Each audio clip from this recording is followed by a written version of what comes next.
Yeah. Black man Unfiltered network. We ain't here to play nice.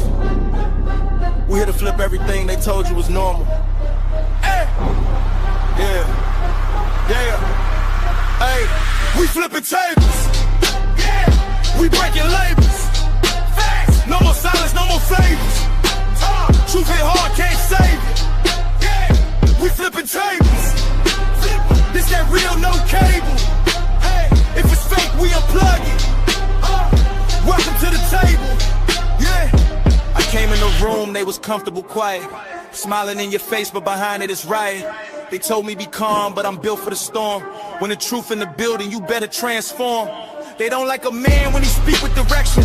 They love you when broken, confused, and correction. But I'm on a mission, I'm changing perception. No filter, no fear, just raw intersection. System designed just to keep you disabled. Mentally trapped, spiritually labeled. I'm cutting the cords, the lies getting fatal. If it ain't the truth, I'm flipping in the table. We flipping tables. Yeah, we breaking labels. Facts. No more silence, no more favors. Truth hit hard, can't save you. Yeah, we flipping tables. They said don't question, I said watch me. Too many men out here living sloppy. No guidance, no code, no structure, no lead. Now we wonder why families bleed. This ain't hate, this accountability. Look in the mirror with this vulnerability. Masculine frame with responsibility. That's what they fear, that's stability. I'm calling it out, no sugar, no glaze. We breaking these cycles, we shifting in the phase. Legacy built, not lost in the maze. We done being silent, we entering rage. This ain't just a podcast. It's a movement, it's a reset. If it's built on lies, it gotta fall. We flipping tables, no fear, no fables. Black and rise, we stable. Now we changing the label. We flipping tables. Truth is non-negotiable. Black man unfiltered. This the voice they ain't controlling. Flippin Tables Podcast. Black man Unfiltered network. If it don't make you uncomfortable, it ain't real.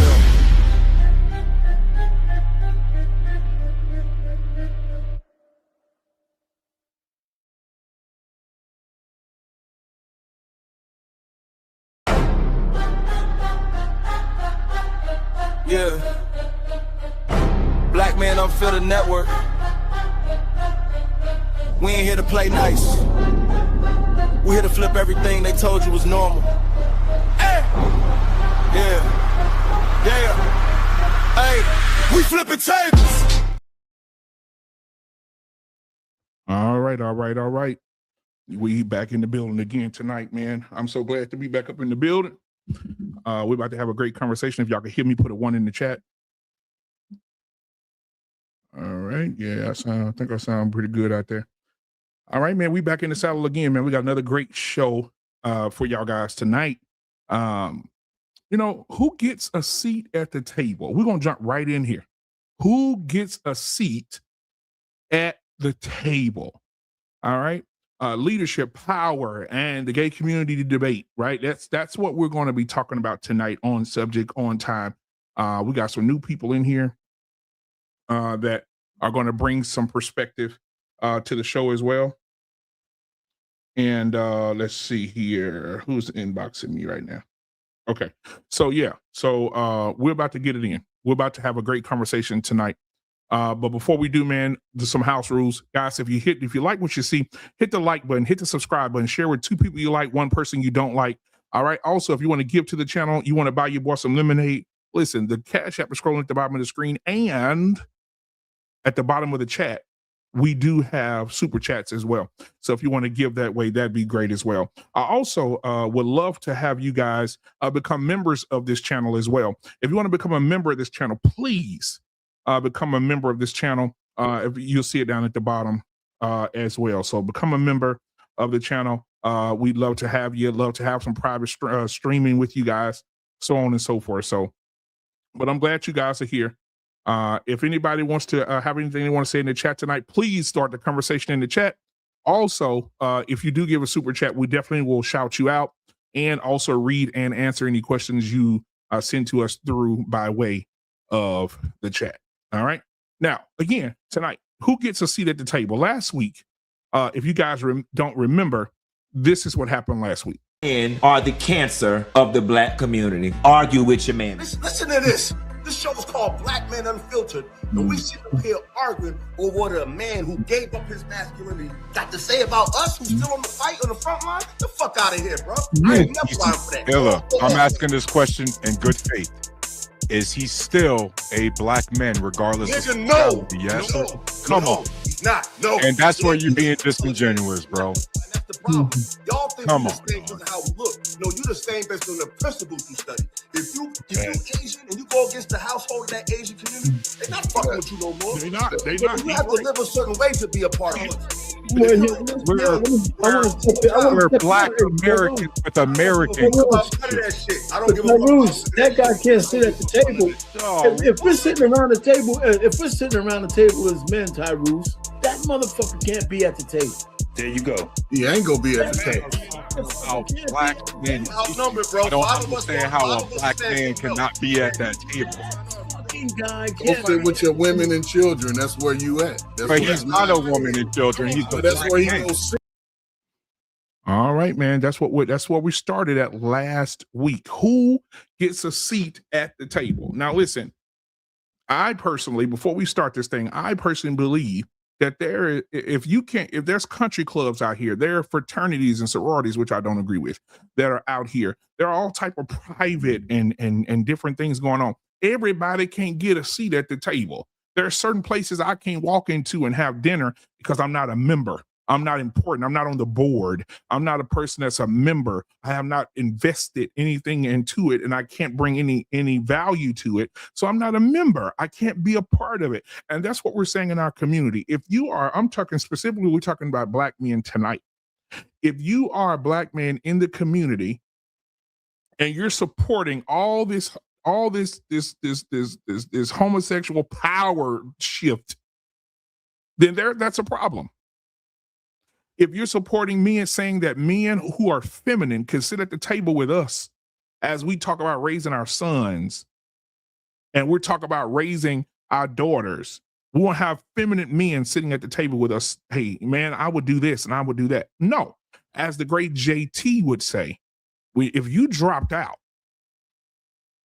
Philosophical said, added to it last week, if you dropped out, and you gave up your masculinity, why do you want to sit at the table with men who have masculinity?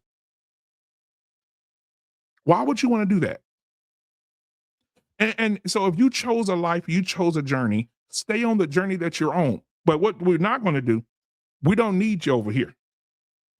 You can't have a seat at the table over here.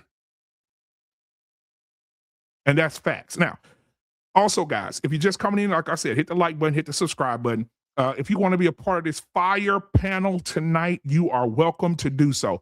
Get on up here. The link for this show is in the chat. If you have something you want to say, but make sure there are no kids in the background. There's no loud TVs on in the background. There's no background noise. Make sure that the lighting in your room is good and make sure your camera's on. All right, because when we clip this, we don't want to make it seem like you Darth Vader sitting in the back room by a refrigerator. Make sure that your light's on. Make sure you're good to go.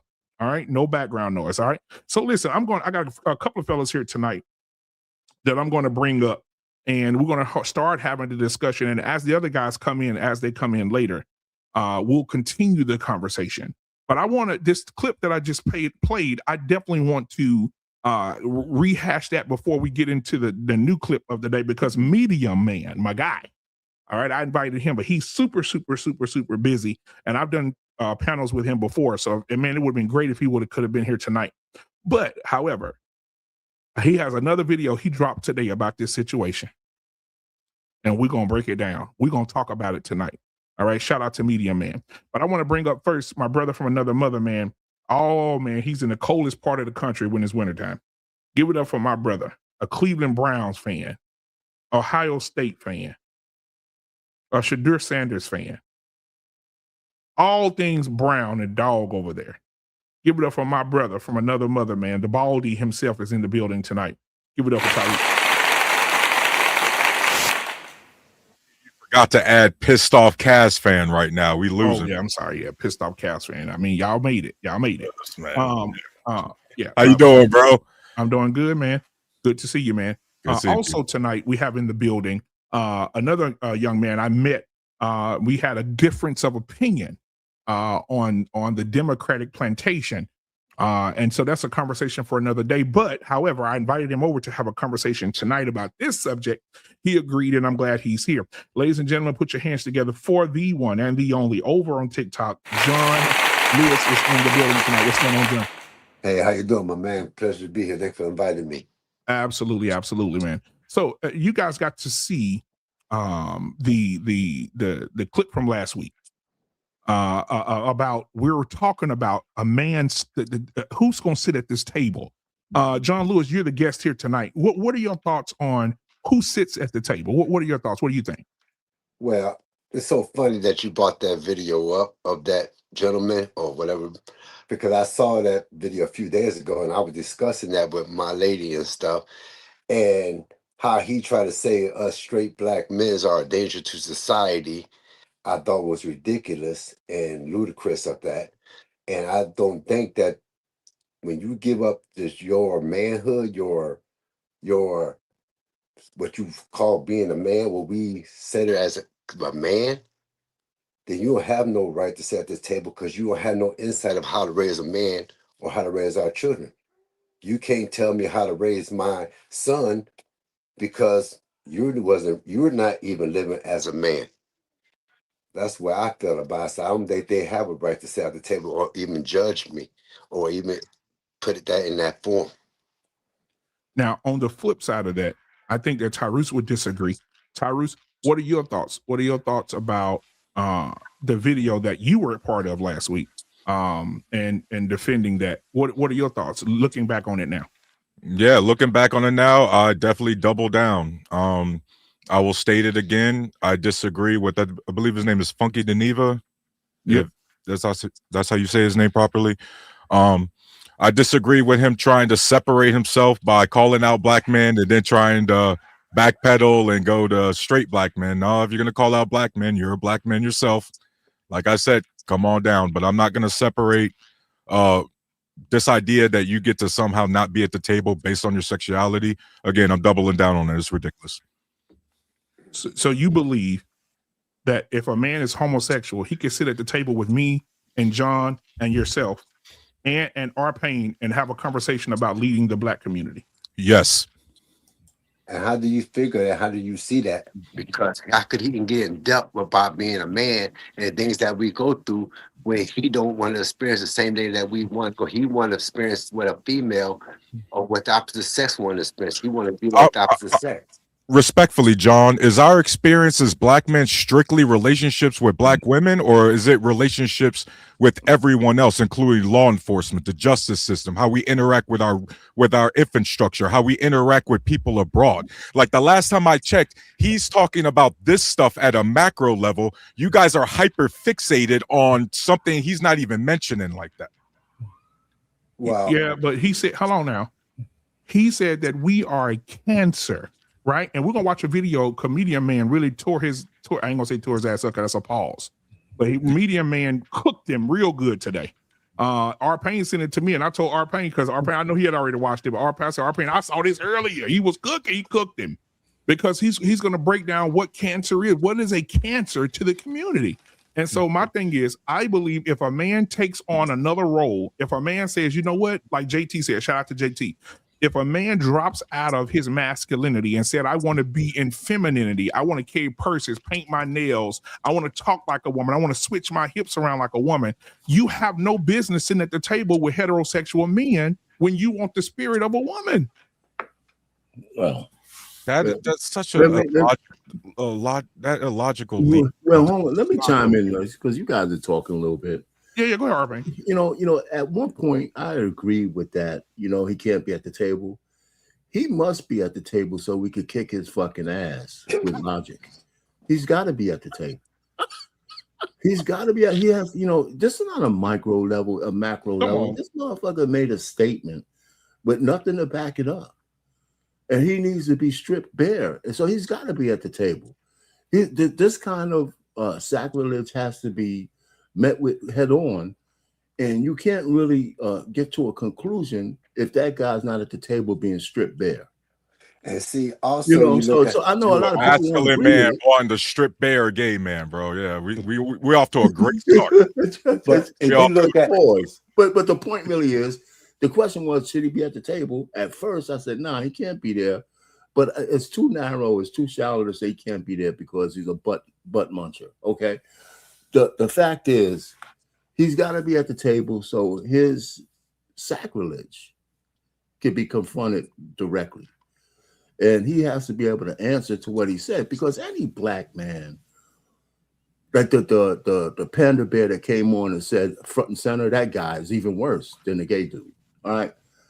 There's no way, with all the sacrifices that black men have made for the ones who take care of their families, for the ones who've done, I mean, we got a lot of black men who've done some great things throughout our existence. I know I have. We could just kind of roll them off. For him to say that we're cancer, I mean a cancer that needs to be destroyed and eliminated, is an affront. It's a real affront, and every black man who could identify with what he said, because a few black men do some crimes. First of all, I think those kind of men are idiots, right? Because you can say that about every community, right? So you can't, we ain't responsible for guys who are fucked up. That's what I'm saying. We don't internalize, and I'm going to end it here. Every black man who does something bad, I'm not internalizing what the fuck they did. I know I don't do that. I mean, why are we internalizing every black man who does some stupid shit? What we don't do enough is call it out. And that's because we follow the wrong kind of people. If we were more conservative, we'd be calling that shit out from the rooftops every time we see it. So that's my... Well, just to remind the audience and everything, just remember, guys, you're going to go panel to panel, stream to stream, channel to channel, and you're going to see black men being like, hey, we focused on the black women. Hey, we're focused on white supremacy. Hey, we're focused on this specific thing. Let's focus on this. And then now all of a sudden, a fellow black man calls out one of his own, and we're now like, well, what about everybody else? Like, goddamn, bro. Who said that? I don't look at him as a fellow black man. You just did it. No, come on, John. I'm gonna get you here, John. That wasn't the overall message I gave to Ruth. Come on. Damn, the question was, should he be at the table? And I said, yes, he needs to be confronted. But because what he said, you can't really. This doesn't alleviate the fact that we got bad black men. I mean, it is problematic. Listen, it's not problematic for the rest of us. Yes, it is. No, hold on. It's problematic for the people who do bad things. And the fact that the rest of us don't call it out. Therese, how are you going to fix a guy who's going to beat on his wife? How the fuck are you going to stop him from doing that? How are you going to do that? You're trying to talk to the next. I'm answering. You talk to the next. You talk to the next generation, because that guy, unfortunately, is probably unredeemable. Would you agree? Yes. And how are you going to make him redeemable? But you can try to lower. You could try to do preventive measures to lower the decline of shitty dudes, right? So your assertion, like this idea that you shouldn't try anything. Like, no, I didn't say that. So your assertion is that black men who are upstanding aren't doing anything. Is that what you're saying? He's not even addressing good black men. He's addressing the problematic ones. We're addressing the problematic ones. One said we can redeem, and you got to go, what about the good black men? We're not talking about the good black men right now, bro. We don't have to. Hold on, hard pain. Guess what, though? Guess what, though? When you see what Medium Man does, I can't wait to see your face, Tyrus. Because when he went and got you'll argue with it. Yeah, he got the statistics, brother. And when we do the good man and the bad man, he's going to debunk that immediately. about this good man, bad man thing, and how men are looked at and perceived. All men, black men straight. Bro, So why are y'all so hyper focused on him himself? He said it because he is gay. What I'm saying is this, and I'm going to get John in here. What I'm saying is this. If you are sitting at a table and you're telling people in a camera that black men are a cancer, which is a serious word to use describing black men, black straight men. He was very specific, very intentional. He said black straight men are cancerous. So he's saying it in a whole that we all are cancerous. And if you don't, and let me say this, and I'm gonna say it because this is unfiltered. We black men unfiltered over here. Yep. So you mean to tell me the only man who has value is the man who suck another man's dick? Who said that? He did. He said, he literally did it. He said, never implied that. Black, okay, let me get to it. I'm gonna play the video. He said, straight black men are the cancer. Straight black men. That means he got a whole group of gay men. He said the gay men are not the problem. And I disagree with that. The last panel, right, BMU? I said he needs to bring himself in with us because he called out black men. Right? I had already addressed that. So that means if you don't suck dick, that means if you got to be sucking dick to be a good man. No, you don't. By the way, hey guys, gay people cause crime too, right? According to him, though. And he's wrong. But he's still not wrong with calling out and saying that black men overall are problematic. You're so hyper-focused. This is the problem. You're so hyper-focused on one half of what he's doing. But he said all black men. He didn't say right. Exactly, John. He blanketed it. John, first off, John, you was literally up here when I said I doubled down and I told him since he's a black man too, he needs to bring himself forward. So I already addressed that. But he's not conducting himself as a black man. He does not. Whoa. How does a black man conduct himself? Not like that. Not like that. Okay. Then how does one conduct himself? Let me say something like this. Okay. I just seen him at the gala with a dress on. All right. I watched this man video, right? And first thing he did was he nuclearized the black family. He just took them straight out. He just said black straight men. That means men that are married to a female are a cancer. Then he turned around and also tries to tell black women that we're not a threat to you as the gay community or trans people, the same ones that's trying to replace them. Okay? Yes, because they were trying to replace them. Somehow we are women when they are not. So the same one that's trying to replace them, you're trying to tell us that we're the cancer when you truly are the one that are the cancer. Then you want to invite them into the tent. That's what the Trojan did with the Greeks, and you see what the Greeks did to the Trojans. Shout out to the few black men out there, and unfortunately, the few black men out there, other than Chaotic Truth, have been members of the LBGT. Because with LBGT up here on YouTube, I can have a conversation about space. I can have a conversation about infrastructure. I can have a conversation about healthcare. I can have a conversation about geopolitics. But somehow when I join my fellow straight black men on these panels, all they fucking talk about all goddamn day is what about the women's? It's like you guys can't talk about shit else. You guys literally, you guys are doctors. We got experts in relationships. I want to repeat that. We got men who call themselves experts in relationships who are failures in fucking relationships. All you guys do is talk about fucking women and the LBGT all day and all the critical things, the things that real leaders talk about. That shit fly right over y'all fucking heads. Man, goddamn, but guess what? We're gonna be talking about the gay people all night. Okay, so hold on. So Arpain. You know what's funny to me, Arpain? Hold on, Tyrus. I'll let you get it out. You know what's funny to me? That Tyrus didn't do the research before he said that. Because this gay man that we're talking about right now that call us a cancer, he's been on this for years. He was the man that was on Fox Soul that saying he was happy that Kevin Samuels died. He was the man that said he's been saying black men ain't shit for years. He's been telling black women Kevin Samuels is not a good person, by the way. He died, by the way, he died alone, right? He died a failure. No. Hold on. You said, all we talking about, what about the women's? Okay, what about the gay men who are saying, what about the men's? All they doing is, what about the men's? What about the men? The gay niggas are always saying, what about the men? Black women, don't date these niggas. Hey guys, y'all can sit at my table if you. Hey guys, y'all can sit at my table if you don't need women for all your problems. Well, I'm number one. I don't blame women for all my problems, so I know that for sure. And me and this host will tell you, we have went the debate on TikTok. We're 25 minutes in. John, respectfully, we're 25 minutes in, and I haven't been able to tell.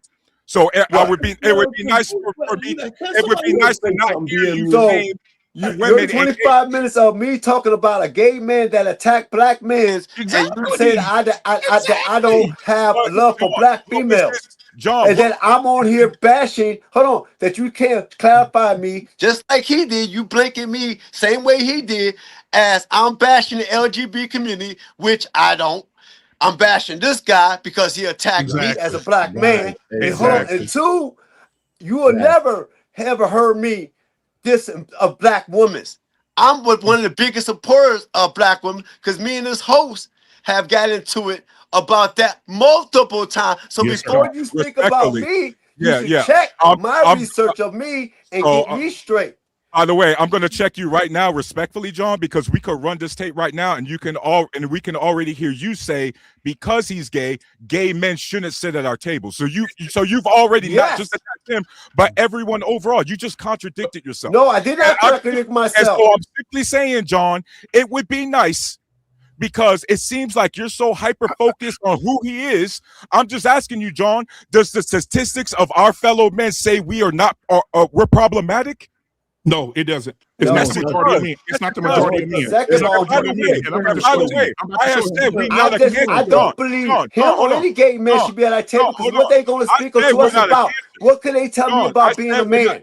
John, I said we're not a cancer, but our community, our specific demographic has been problematic. But not majority. Wait a second. It's not the majority.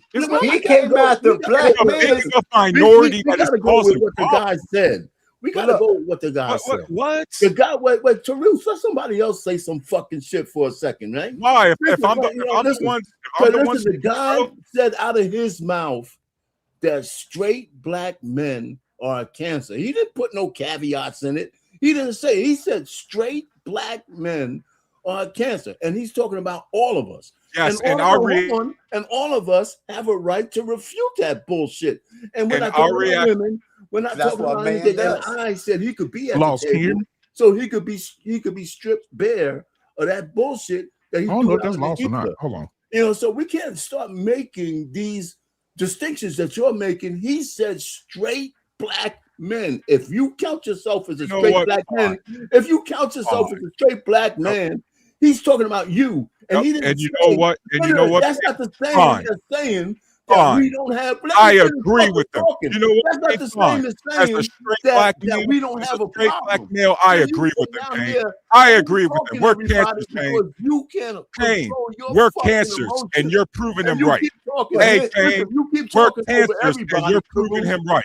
Men are the cancer. Black men are the cancer of the black community. Argue with your man. Ladies and gentlemen, it has now come to the time that we have a conversation. I have been saying for years on this show that black men need to have a conversation, black men alone. We have got to figure out what is going on with us. This is not something that black women can help us with. This conversation does not include black women. Black women, stand down and stand to the side. Black men need to have a kumbaya amongst themselves, and I'm gonna niche this out a little more. And it's heterosexual black men. I'm gonna catch a lot of flack for this, but I'm gonna say it out loud with my whole chest. Straight black men are the cancer of the black community. That's where it starts and that's where it stops. Ladies, I'm here to tell y'all something. All this shit that y'all got going on, some of y'all, not all of y'all, with the gays and with the trans, let it go. Your issue is not a trans woman. Your issue is not a punk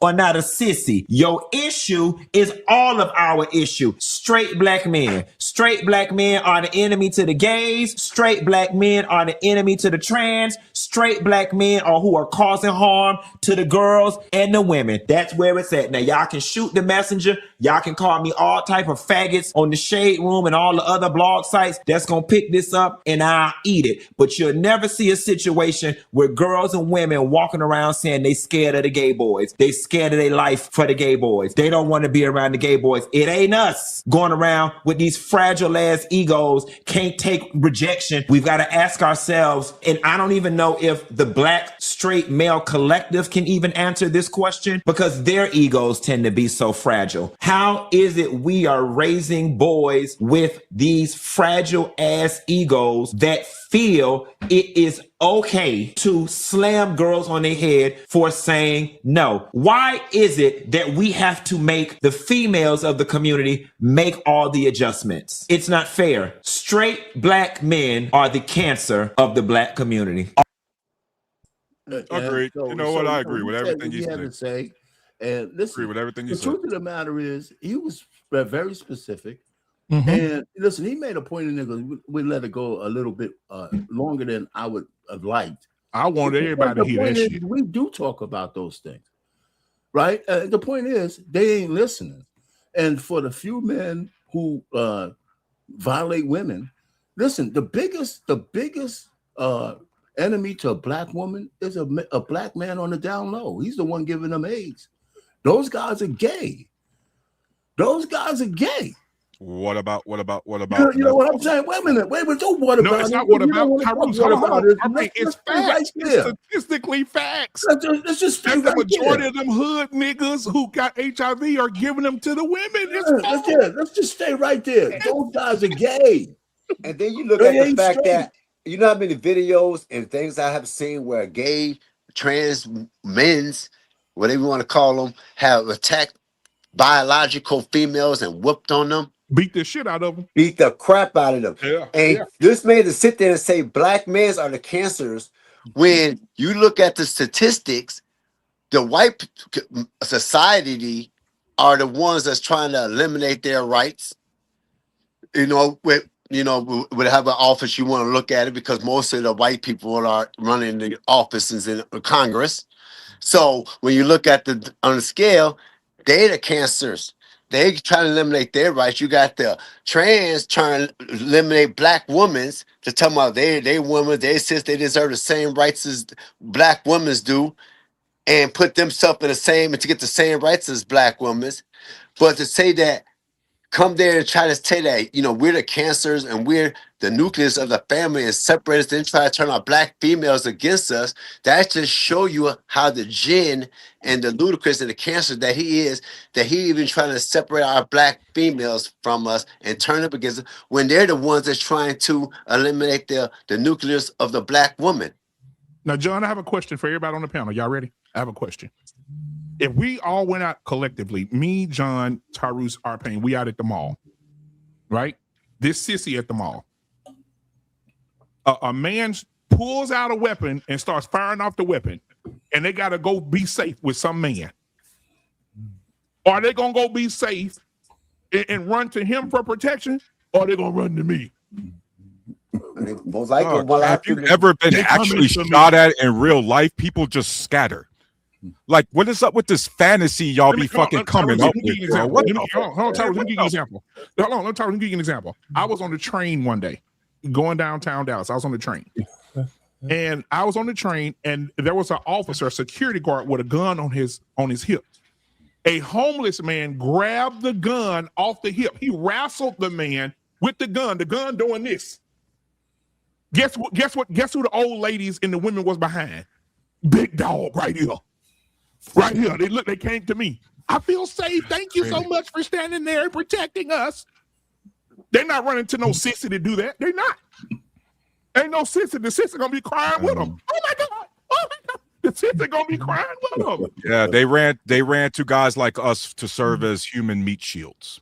Because they can hide behind us. But ain't no man's supposed to protect the female. You in the military. You was in the military. Yes, and see that's the thing. I was in the military. I actually got a combat action badge. I actually know what it's like to experience that shit. And what you just described is completely unrealistic because in most scenarios, you know what happens in a gunfight when bullets start flying BMU? People just scatter. Sometimes dads and moms lose their kids because people don't know how to react in a situation and they just scatter, bro. So this idea that there's some big, strong most shootings end in tragedy because nobody stops them. You know what happens when you actually look at the evidence and the investigations? A lot of the times they're able to stop BMU. A lot of the times they're able to stop the shooter because the weapon jammed. Ain't that right, Payne? I know you done seen that shit. Sometimes the only reason they stop the shooters because their weapon jammed. And somebody was finally able to run up on them and stop them. So stop this fantasy crap, bro. Y'all be telling yourself this fantasy entertainment crap, and it's affecting us in real life. Yeah, we starting to be a cancer, dog. Bro, that's fine. Hold on. Listen. Ridiculous, dog. Hold on. And it goes back to my original saying, and we're going to clip this one real good. This man just sat here, and you said, and I got you on tape saying that you agree with everything he said. So listen. So basically what this man is saying, we're going to break it down parenthetically here. Basically what this man said is, if you don't suck dick, you are a cancer. If you don't give your booty hole to another man, you are a cancer to the community. I got a question. I got a question real quick. Let me say this real quick, now let you cook. I look at it like this. If a cancer is something that takes away from you, it drains you, it kills your red blood cells, your white blood cells, it weevils you down, you weight loss, appetite loss, you just die. You can't recreate, you can't nothing. So my thing is this, shouldn't he be the cancer? Because of the lifestyle he chose, you can't repopulate, you can't give us black boys, you can't go get a woman pregnant, you're not adding to the community. So we should consider your ass as a cancer. I wish I could get this bitch nigga on this show because we'll cook his ass up pretty good. Because how you going to call us a cancer when nothing you do in life is helping the community? Nothing he does in life. I can pull up 10 videos of him right now, and Tyrese, you'd be like, damn, I can't believe I defended this son of a bitch. This is not my first time seeing this dude. This dude is garbage. Bro, I'm sorry. On YouTube streets, that's a low bar. You got to do better than that, dog. So we defending this motherfucker. I'm absolutely defending him tonight. Since we're gonna go there, yeah, I'm defending him tonight. Yep, let's go. Let's go. Hey, Payne, you know what time it is, dog. Let's go.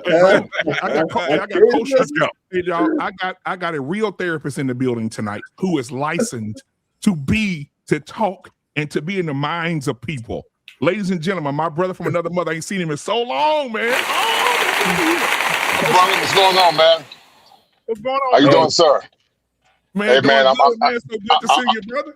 Yes, sir, man. Yeah, so big it up here, man. I'm just leaving my daughter's college, man, trying to move out, man. She's about to move in, go back home for the summer. And I actually covered this, man. Yes, sir. What you're seeing now is something that's highly pernicious. It's tied to what I call it's an ego defense mechanism called introjection. Introjection is a phenomenon that happens, an ego defense mechanism where boys are not raised under the tutelage of masculine men. They tend to over-identify with women, and so they internalize and over-identify with women talking points. Because I did a show about this guy Monday, and then they project against anything that's synonymous to heteronormative masculinity. And so I promise you, if you did a genogram of this man, there was some kind of trauma in his background where either his father left him, his father abandoned him. Because see, heteronormative men are the reflection of the father to either abandon him or his mom, then allow him to have a choice with. And in his mind, anything that's synonymous to masculinity related to black men is toxic. And so it's nothing but propaganda politics. That's what it is in a nutshell. And I would take it even higher, Black Man Unfiltered, and say that it's spiritual and demonic. As a therapist, we look at something do what's called the biopsychosocial spiritual model. That means we look at all core dimensions as it relates to the human existence. There's a concept called a dichotomy, but human beings are trichotomous. That means we're soul, body, and spirit. And so there's a terminology used in the clinical called weathering. And so what's been happening over a span of time, Black men have been psychologically weathered. Either we're not good, we don't take care of our kids, and they'll take a random small sample size and falsely over-equivocate all Black men based on that random small sample size, which in essence is an ego defense mechanism called overgeneralization. And it happens all the time. You've seen it, I've seen it, we all see it, because it's a Luciferian agenda. They don't want masculine Black men in the home because, consistent with John Milton's Paradise Lost, Lucifer was the bad guy, and the patriarch, God the Father, Lucifer was the good guy, and the patriarch called God was the bad guy. They don't want no structure and order, but when you're trying to set structure and order, then they'll come back and become the victim and say you're the bad guy. And so I've seen it all the time, and I'm not shocked by it. How can look, y'all gonna laugh at this, but I said, how can a fruit tell a vegetable how to be a vegetable, man? That don't really make no sense. How can a fruit tell a vegetable how to be a vegetable? This dude is a whole fruit. He got a strawberry daiquiri. He's an orange, but he's trying to tell a zucchini and an eggplant and a rutabaga how to be a vegetable. It makes no sense, and people love it because when you're being basically told you're the victim all your life, that's why a lot of women don't grow until they're around about 50 when their looks are faded, because a lot of women in their earlier stages are still suffering from arrested development. They don't have to grow. They don't have to grow up because so many people tell them what they want to hear. But see, something happens once a woman gets in her 40s and her 50s, she becomes invisible. Once she hits the wall, she becomes invisible. And I had a woman that got upset with me. I said, man, listen, you can talk trash all you want to. I'm 54. I'm 6'6", 6'5", 54, make good money. If I was a single man, I still get a young, hot, pretty woman. But what they don't understand is as they get older, they can get plenty of penis, but they cannot get the kind of men that they want. And they struggle with that. And so once they get around their 40s and their 50s and their attention start going down and they're getting attention from the men that they don't want, that's when they start growing up again. And that's when they come into their reality. Anybody want to respond to that? I thank you, Coach and Clinician, for coming up too. Yes, sir. I agree with that. Any questions for Coach? Well, yeah, that was a good one. One of the things I just like to get to the point. This guy's gay, right? But let's put that to the side. He's a bottom. Isn't it a man that he's fucking around with? Yep, exactly. Black man. That's that gin. That's what I'm saying. So he's just wrong everywhere. And the one statistic, if I would like to get the statistic on this, what's the statistic of gay down low men who infect Black women with HIV, cross-checked against violent men who do domestic violence? I wonder which one is higher. You know what? You'll know is true though, that the divorce rate and the domestic violence rate in the gay community is higher than in the Black community. So he wants to speak on about being a cancer. They can't even get their own stuff together with their own. So how are you going to talk about us being a cancer when you are preparing what you're talking about? You have a high divorce rate. You have a high domestic violence rate, and you have a high suicide rate. So right there, everything you talk about the Black man is you are living that. And one more last thing: the vast majority of Black men, straight or otherwise, are law-abiding citizens. Yes, sir. You're right. Now, Tyrus got a question for you, Coach. Tyrus, yes, sir. Coach, use the bathroom real quick. Coach, is that fine? Yes, sir. That's fine, brother. Yes, sir. Go ahead, brother. Yes, sir. Coach, I am not even going to pretend like I have studied this and got the credentials you do. Yes, sir. There's a couple of things though I felt like I needed to push back on. One of them was the comment about women and arrested development. Now, it was my understanding that a lot of times arrested development comes from some past inflicted trauma, whether that's,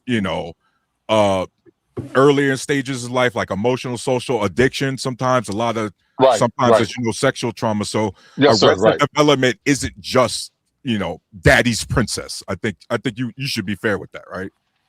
So listen, two things can be true.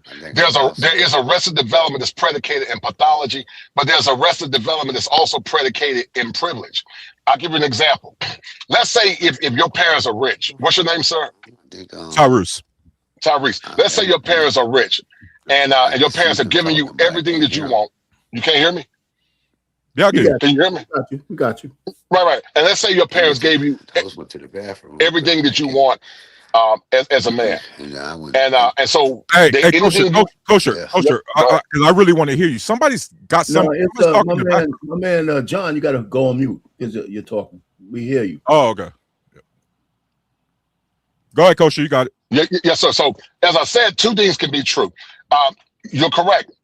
Arrested development can be a byproduct of pathology based on psychosocial development. That's true.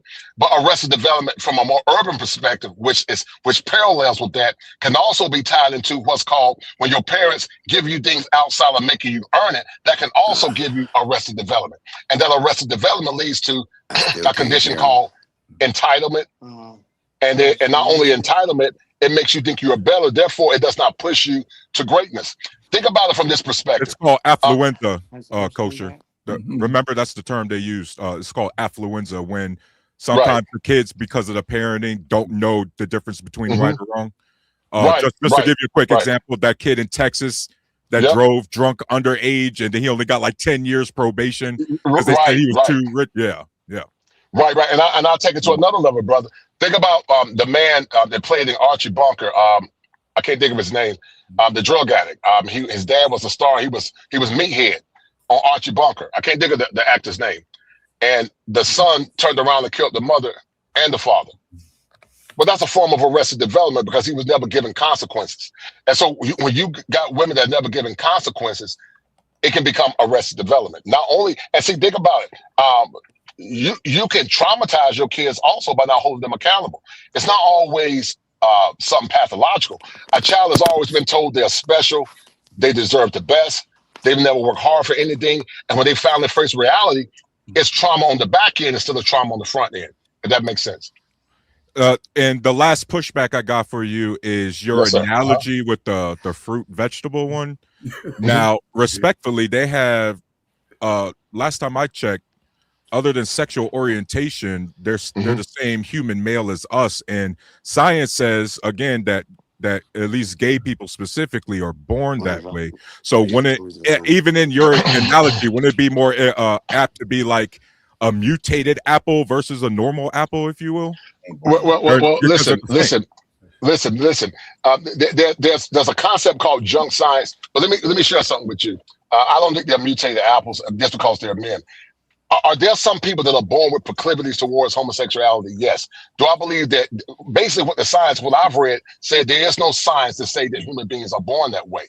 There is science to say there is conditions that can make a person feel like they want to be with the opposite sex. But this is what I say. There are multiple things that can cause a person to have homosexual desires. Some people do have homosexual tendencies from birth.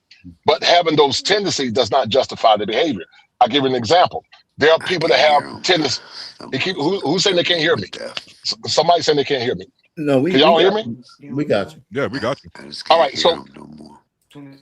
Okay. All right. So you're having problems. We just gonna put you on mute for a second, John. That's all. So I've always said this. Just because a person is born with those feelings, it doesn't justify the behavior. I've seen clients in practice that were molested. There are some people that start off that way and they grow out of it. But I'm not going to say there's a science that unequivocally says that there's a gene disposition or a genetic predisposition for people to become homosexual. Now, if you were looking at it from a theological lens, theology said that we're all born in sin. Some people have a predicament for murder, for violence, for adultery, for all kinds of bad behavior. But it does not justify the behavior. As I tell clients, you don't choose the feelings, but you do choose the behavior. And so just because they have the feelings, there are some people that have those feelings, but they just don't act on it. So when I take great umbrage when a man assails heterosexual black men, and I'm not only assail heterosexual black men, he'll assail heterosexual black men with a lot of disdain and disgust. Because watch this. I was looking at Media Man's clip, and what Media Man had was this. There are women that know that some of these men are homosexuals, and they still run for them. Some of them, they are good looking and pretty. Some of these women still will sleep with these homosexual men. There are women that would try to turn out a homosexual male, just like there are men that are trying to turn out a stud. But here's the problem. Studs don't really carry disease, in my opinion, like a gay man can if he's sleep with men and then transmit it to women. So from your psychological perspective, and hopefully you can clarify something from me. Yes, sir. Regardless of if you think people are born that way or there's a trauma, right? A young gay boy, a hypothetical gay boy, right? Just we're going to create one. Right.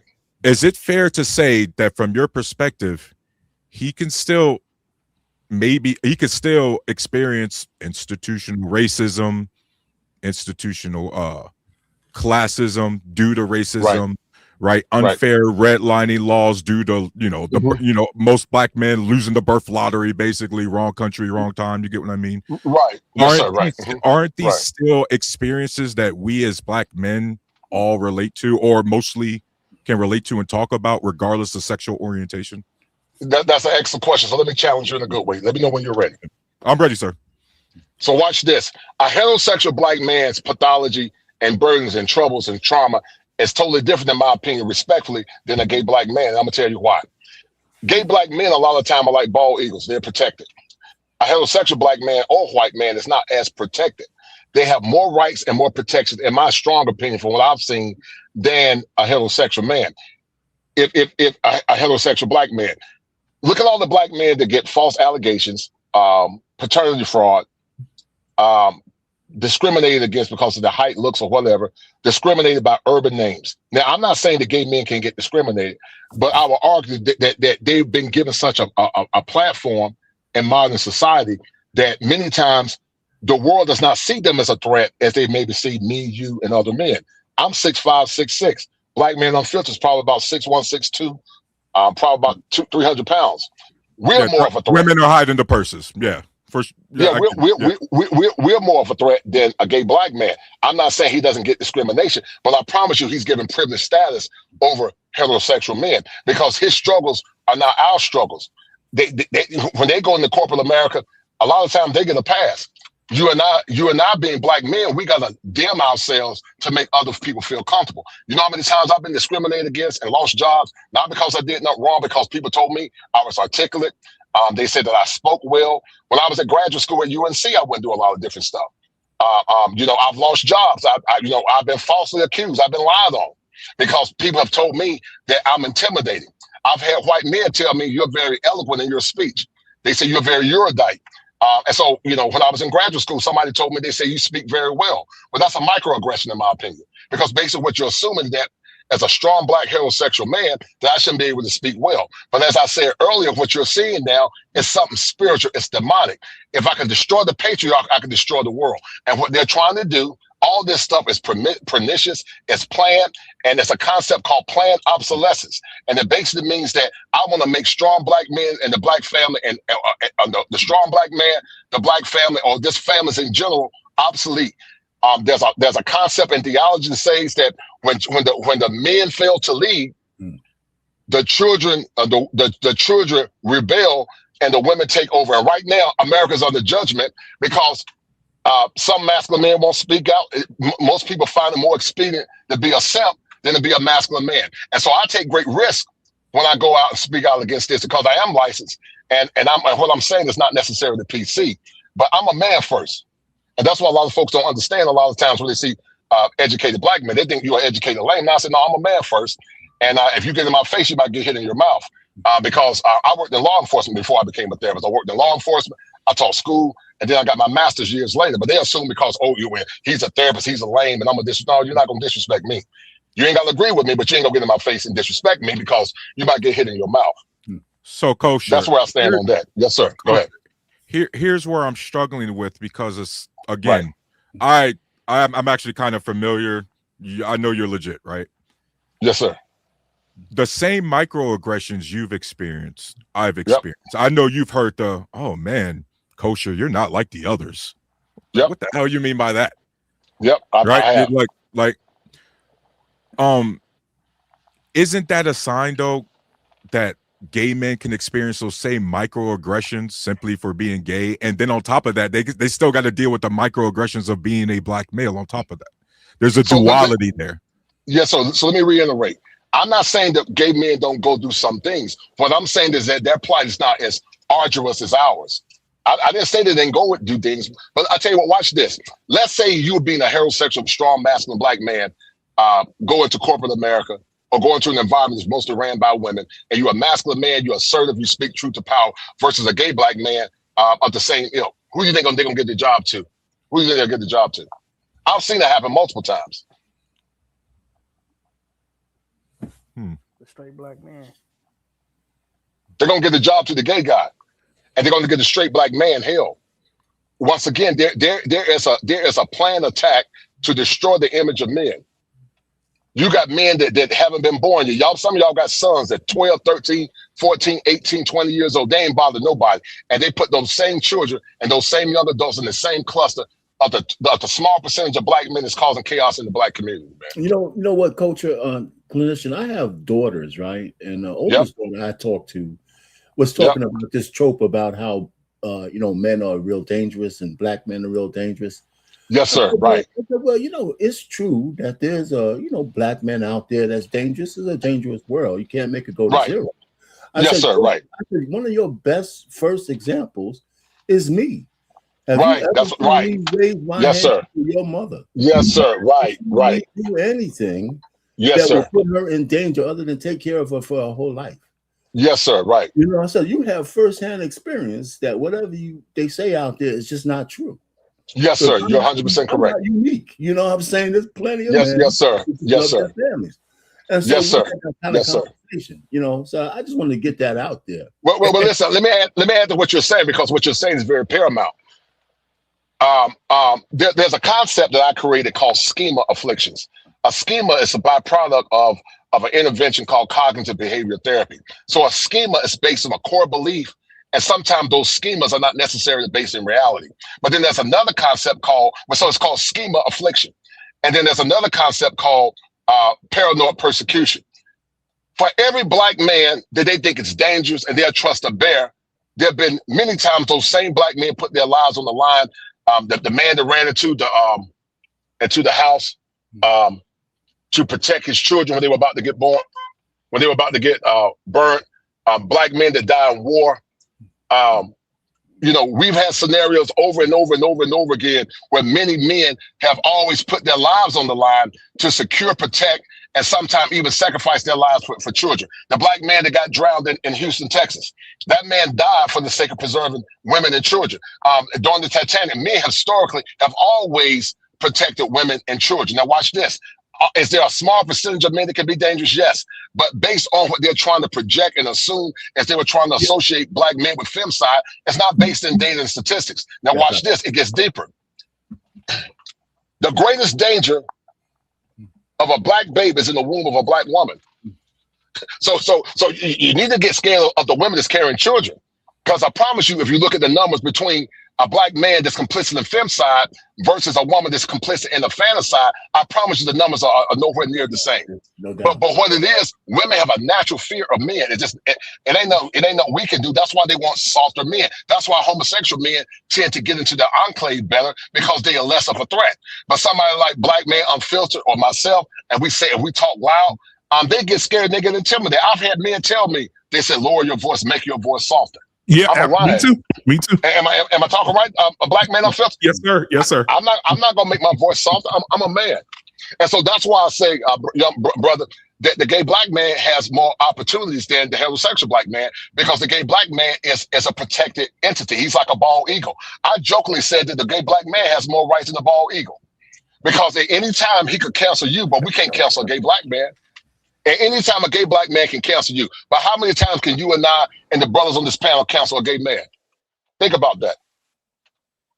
The channel will get struck down. Yeah, no doubt. Absolutely. My man, Bandit Attorney in the building. The attorney came up here. Bandit Attorney, he ain't get a chance to say anything. What's going on, my brother? Good evening, y'all. How's everybody doing? What's happening? Pretty good, man. Pretty good. So you've seen the clip of the man saying that we're cancer, correct? It's been everywhere. Absolutely. So what are your thoughts? I think it's mostly based in the black woman's, I guess, dissatisfaction in the product they're getting from the black men, and they are chalking up being dangerous. So they're saying, "Oh, they're dangerous. They're not doing what we want." So like it's an extension of the Klay Thompson issue, where they're saying that, hey, this is what's going on, and these men are not acting right. So I've been asking, what is this thing that we're doing wrong to the women? If you want to say cheating, but they acting like that we just running around, running amok, and I don't think it's that. What do you think it is, Kosher? You want to answer that? Well, listen. As I said earlier, once again, I believe this thing is spiritual. I believe it's spiritual. I believe there's a demonic attack on masculinity and also a demonic attack on families. But what the gentleman was saying about these women, okay, let's say if what they're saying is true. Let me tell you what I see many times in my private practice talking to men. There are men right now, black men unfiltered, they can't see their kids. They can't see their kids because the government had given women power over men. There have been many men that have been complicit in false allegations. Those women are dangerous. There have been many men that have been complicit in paternity fraud, where they got to take care of somebody else's kid. And so this whole overarching nonsense, a lot of times it's a false projection of the men that they really want. I would argue that most men in modern time, because of a concept and a term I created called hoflation, most men are invisible.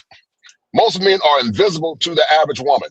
There are men right now that I know right now that are plumbers and electricians, and they're good black men, but they are invisible to the average woman. I even sample women sometimes and say, you want to give a man a chance that he's a plumber or electrician? They won't give him a chance. They look down on those men. Those men are invisible until they get used up, ran through, and then they want to come back and charge you the whole tax. They want to charge a strong, solid brother the whole tax, but get mad at you when you charge them the lady tax. So once again, we live in a very gynocratic society, a very gynocratic culture, because in other patriarchal cultures where the men are men don't tolerate the stuff men in America tolerate. But because so many men have been raised by women, it's the ego defense mechanism I talked about a few minutes ago. It's called introjection. And that ego defense mechanism, what it does, anytime it see any vestige of heteronormative masculinity, it projects out of anger because it's not used to it. And any masculine man that stand on business is the man that left his mama. Therefore, he hates anything that's synonymous to traditional masculinity that stands on business, says what it means what it say, and don't waver in their convictions. I got a quick one really for this point. I'll be real quick. Yes, sir. I think most modern women, this goes with what you're saying, Coach, your clinician. Right. Most modern women are starting to realize that their box is not enough. It's not enough. Yes, sir. It's not enough. They see that their hold yes, on men is loosening. It's loosening. Yes, sir. Way regardless. Yes, sir. A young lady told me this before, and I was 20 years old. She said the woman's only power over you is her coochie. Yes, sir. Without that, if you give into that, you've lost. Yes, sir. She could You're 100% correct. You're exactly right. You're 100% correct. That's slipping away. It's slipping away. All kinds of things now to try to keep power, and I think that's where we are. Well, listen. They've been empowered to be depowered, and black men unfiltered understand. I'm class of '90, Gen X. You know, women had a stronger level, a greater level of decorum back in the past. But when you try to be like men, I always say that black women were the greatest women ever. There was no woman, in my opinion, that was better than the American black woman. But she has lost her throne. She's been dethroned, and she's lost her crown. And I jokingly said in one of the shows that I did, make sure y'all go check out that show about DEI. You know, the Statue of Liberty said, you know, bring me your tithe and your poor. And they ran to the Statue of Liberty, man. They ran to the Statue of Liberty. They got liberated. And then with the economy shutting down, AI taking over, you know, they tried to run back to the Statue of Liberty after their vaginas got tired and worn out. And the Statue of Liberty started crying and said, I ain't got no room for you. The Statue of Liberty told them to go ahead on and get, because the Statue of Liberty don't have no money. The Statue of Liberty is broke. And so they were compromised, they were co-opted, they were psy-opted. And now, like you were saying, black man unfiltered, the brother, I can't forget his name, the vagina don't have no power no more. Men will rather have their peace, their vagina. And then on top of that, so many have been with so many men. I'm not saying all the sisters, there's some good women that kept themselves straight, but you find more Randu women than women that are not ran through. And even the women that were ran through back when we were in high school, it was shameful, and they kept it under wraps. There were women getting it in back in the 90s, but they weren't doing it like women. Now, not only are they getting it in, they don't have no shame about it. And when men see that, men are like, listen, man, I'm not going to invest in something that's ran through. You're not going to charge me the whole tax and expect me to treat you like you special. Because in my mind, you're not special. And then I came up with another concept called the Holy Jesus Pipeline. After they have all their fun, they use Jesus as a scapegoat to try to convince another man to come and take one for the team and marry them. And no masculine black man that got any sense want to deal with a woman when he go out and the boys look at him smirking, and he go to the campus and he goes to say, let's go back to North Carolina Central or Howard or Hampton. And they say, yo, B, that's you? And you might say, what are you talking about, man? They laughing because she got ran through in college. And so masculine men don't want to deal with that for their wives. And the inverse of that is that most women can't have the thought of their man being with another man. You might say, well, that's two different things, but it's not. The gender dynamics are different, but the penetration principle remains the same. A woman can't have the thought of her man being penetrated, and most men cannot have the thought of their woman being penetrated by multiple men because it goes against their biology. It's called it's evolutionary psychology to some degree. Well, that's nature. It's nature, right? Men are not wired for that, man. Right. I want to greet Coco. Coco, what's going on, sweetheart? Welcome to the show tonight. I'm so glad that you're here. Coco, I know you've been listening because you've been in the chat. Do you hearing what the fellas are saying? So from a woman's perspective, I would definitely love to hear what your thoughts, especially when Kosher said that women used to have so much dignity and so much class, and now they've been dethroned. They've lost their crown. From a black woman yourself who is married, who has gotten a family and a husband and done the right thing. What are your thoughts? What are your thoughts on what he's saying? Do you agree or disagree, or what are your thoughts? I think because I went to college in the early 2000s. I was a freshman in 01.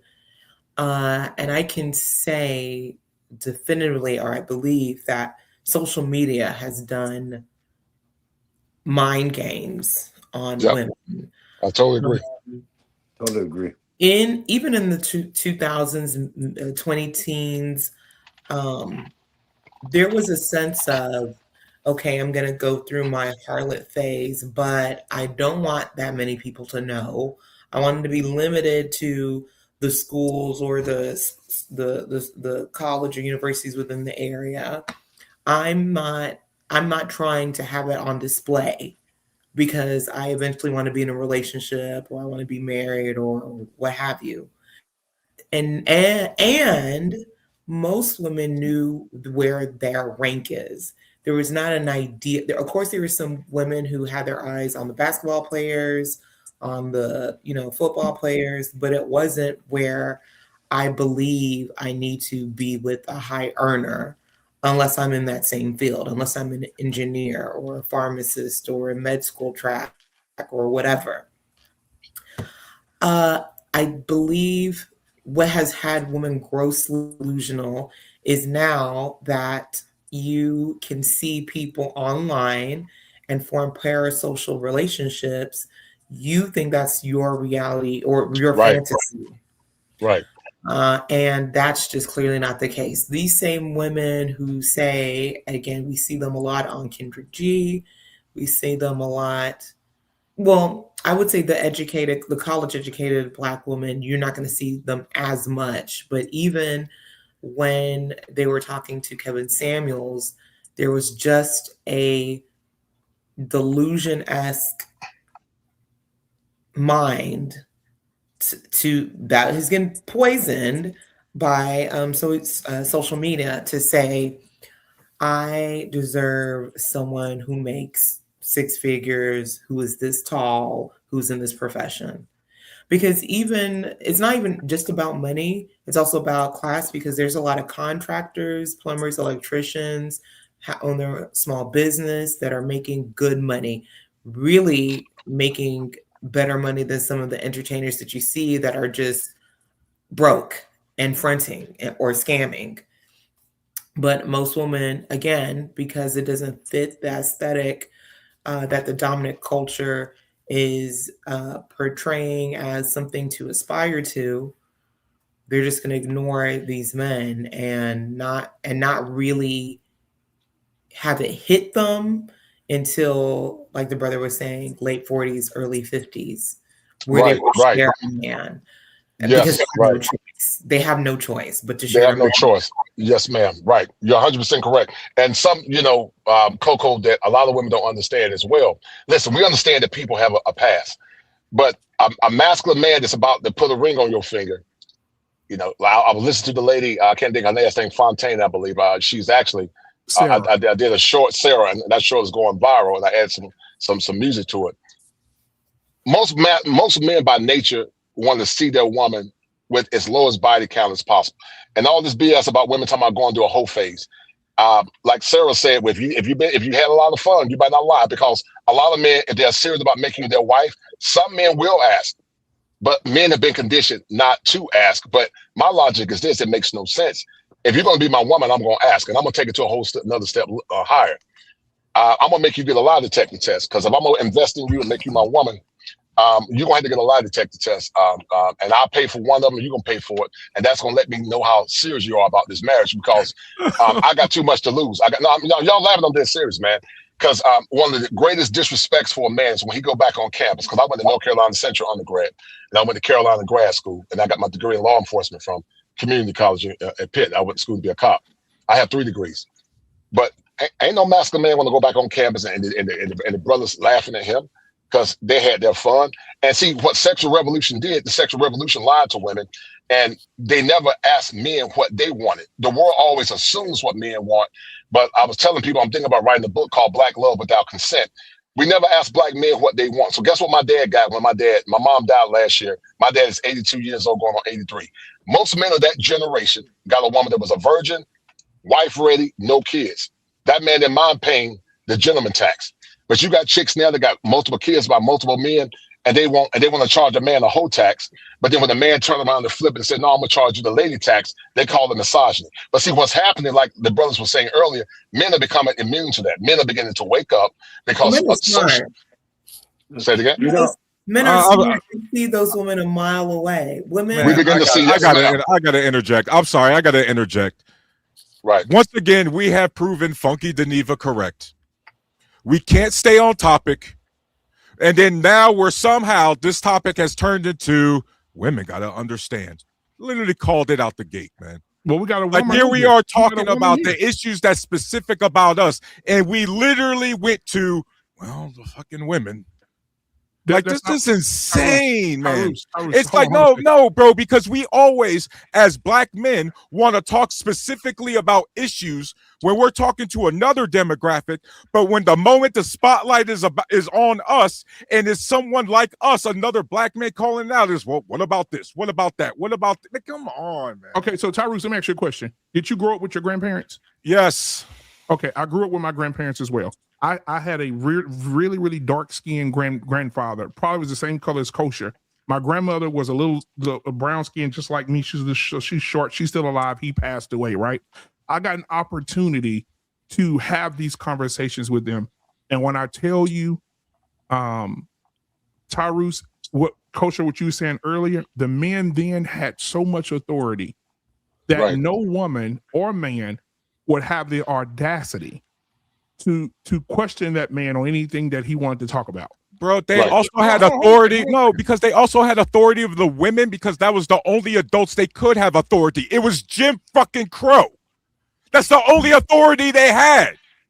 Like, stop. Sir, I wasn't in Jim Crow. I wasn't there. I saw my parents were. My people raised up in Chicago. My people raised up in Chicago. This is what I'm saying, Tyrus. This is what I'm saying.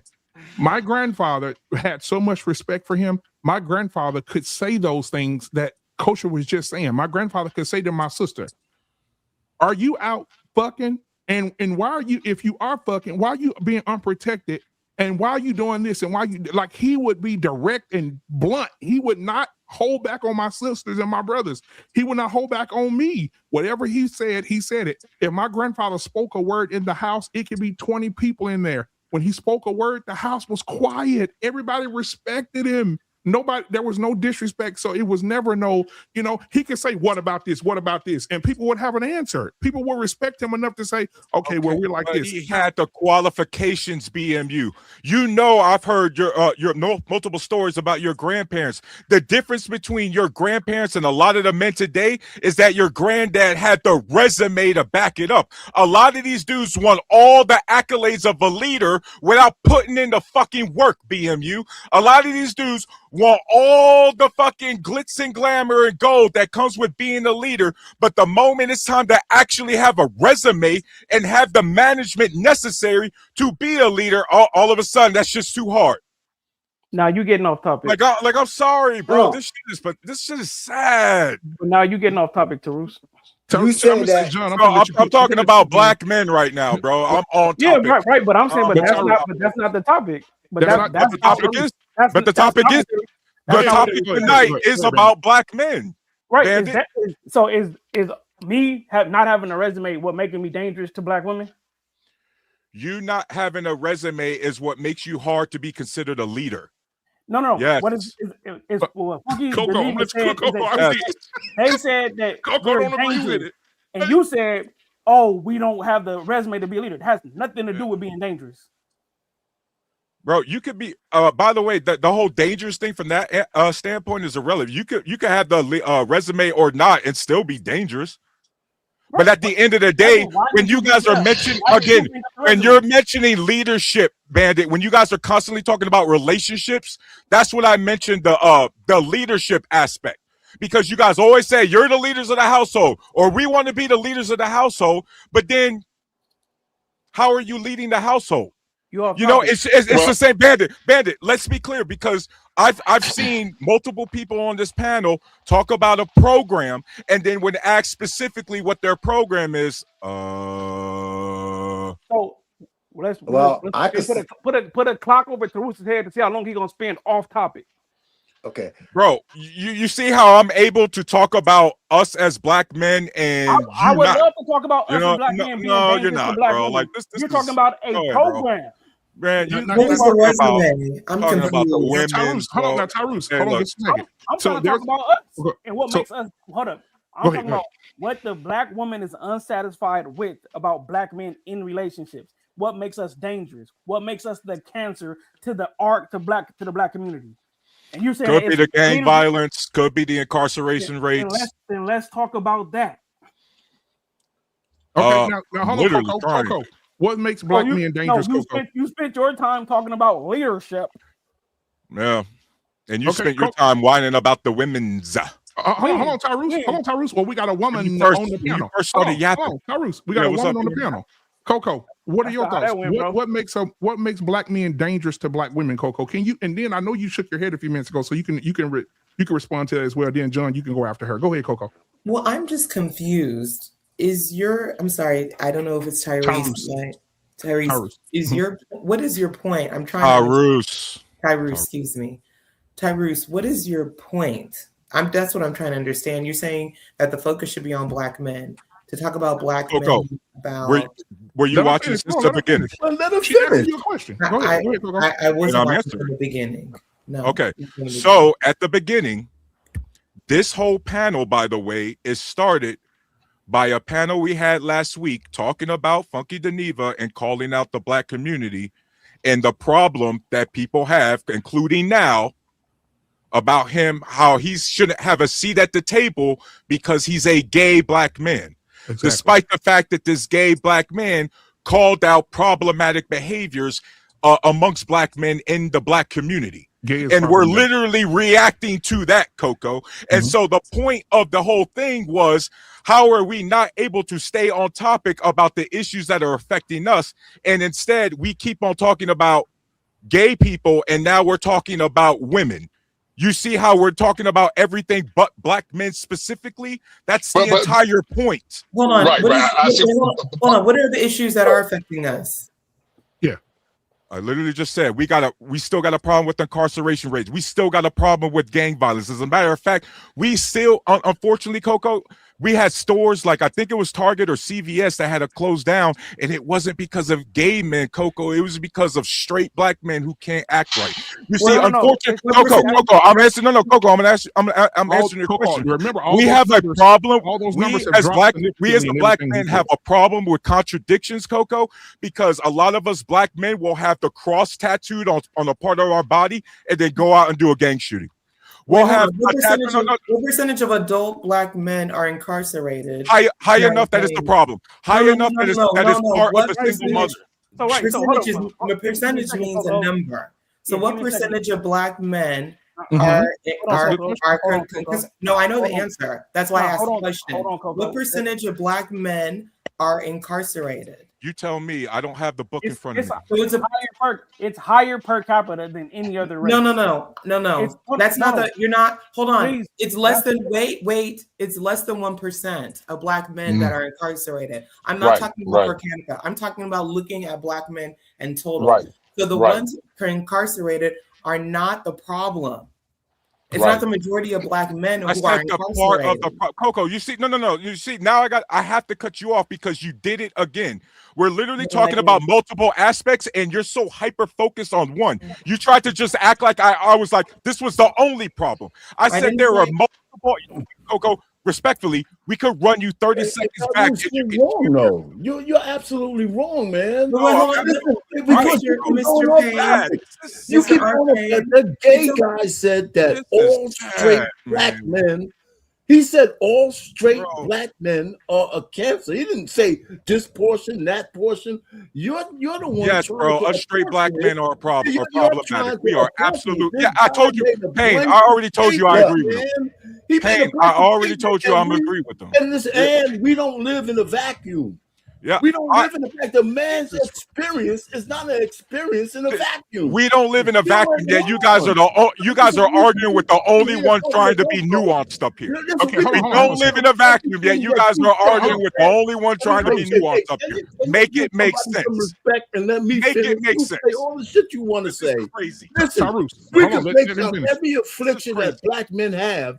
And it's just a percentage on Funky Deneva, whoever you are, whatever your resume is, bro. Unfortunately, you're right, dog. This is control your emotions so I can say what I'm saying. I don't go. You're the one crashing out over a gay dude right now, bro. We saw how you act over a gay dude. Hold on, real quick. Tyrus, let me ask you a question. To speak. Arpain, yeah, right. I got you, Arpain. Tyrus, let me ask you a question. You talked about my grandfather a few minutes ago, right? You talked about my grandmother and my grandfather, right? Yes. Do you think my grandfather and his 5 brothers, he has 5 brothers, they all passed away with him, they're all dead. Do you think they would sit at the table with a gay man and discuss the community? I think that was ranked the lowest on the totem pole of shit they had to worry about. I'm asking the question. That's not the question. I don't know. Probably not, BMU. Probably absolutely not. Okay, great. But we're in 2026 now. But you and I are alive. You and I are alive. They had the resume though. Okay, well, guess what? In 2026, that's fine. In 2026, I'll deal with it. Okay, at my table, they're welcome. Okay, yeah. And the country ran. You know what? Though? I would love to see a little. At my table, they're welcomed. Yeah. At your table, at y'all table, you can welcome whoever you want based on whatever. At my table, bro, I don't care about your sexual orientation. I care about your productivity, bro. But you let a gay man rattle you about what a real man is, because when we say that we want a woman with less body count, that's what a real man wants. Is a deadbeat straight man a real man, John? Is a straight man who's a deadbeat? A real man is not going to be a homosexual. So let's kill that. Is a real man going to be a deadbeat? A real man a real man ain't going to be a real man going to take care of his parents. A real man going to take care of his kids like I do. Just for a little bit, right? So that means the amount of real men we got, real straight men, I know. Is even lower than what we think. Said black men are the ones to take care of. Boy, we going down a real dangerous rabbit hole. No, Tyrus. I'm gonna play this because I'm tired of hearing it. Listen to this. I'm gonna play this. I hope y'all in Coco enjoy this. Kosher, y'all listen to this because I love a person who comes up with the numbers, the statistics, and he don't just let people be talking out their ass. Right. I'm gonna let y'all hear this. Here we go. Straight black men are a cancer to the black community. Straight black men are the cancer of the black community. Black men are the cancer of the black community. The comment that I dropped was that I agree and reporting for duty.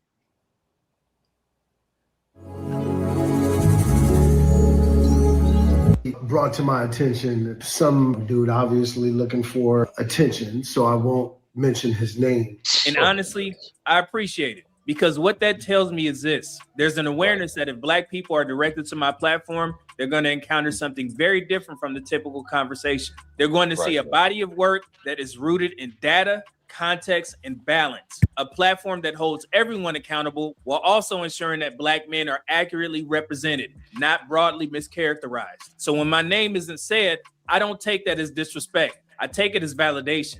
Validation that the work I'm doing over here matters. Validation that the message carries weight. And validation that when the full picture is presented, when the truth is laid out clearly, it challenges narratives that some people, some Black people, would rather leave unexamined. So for that, I'll say this directly. I appreciate you, Dondre Whitfield, because not only saying my name confirms something I've already come to understand. When the truth about Black men is presented in a complete and balanced way, it doesn't always get amplified. Sometimes it gets avoided. And you refusing to tag me or mention my platform is exactly why the Black community feels comfortable calling straight Black men cancerous. So now we're here.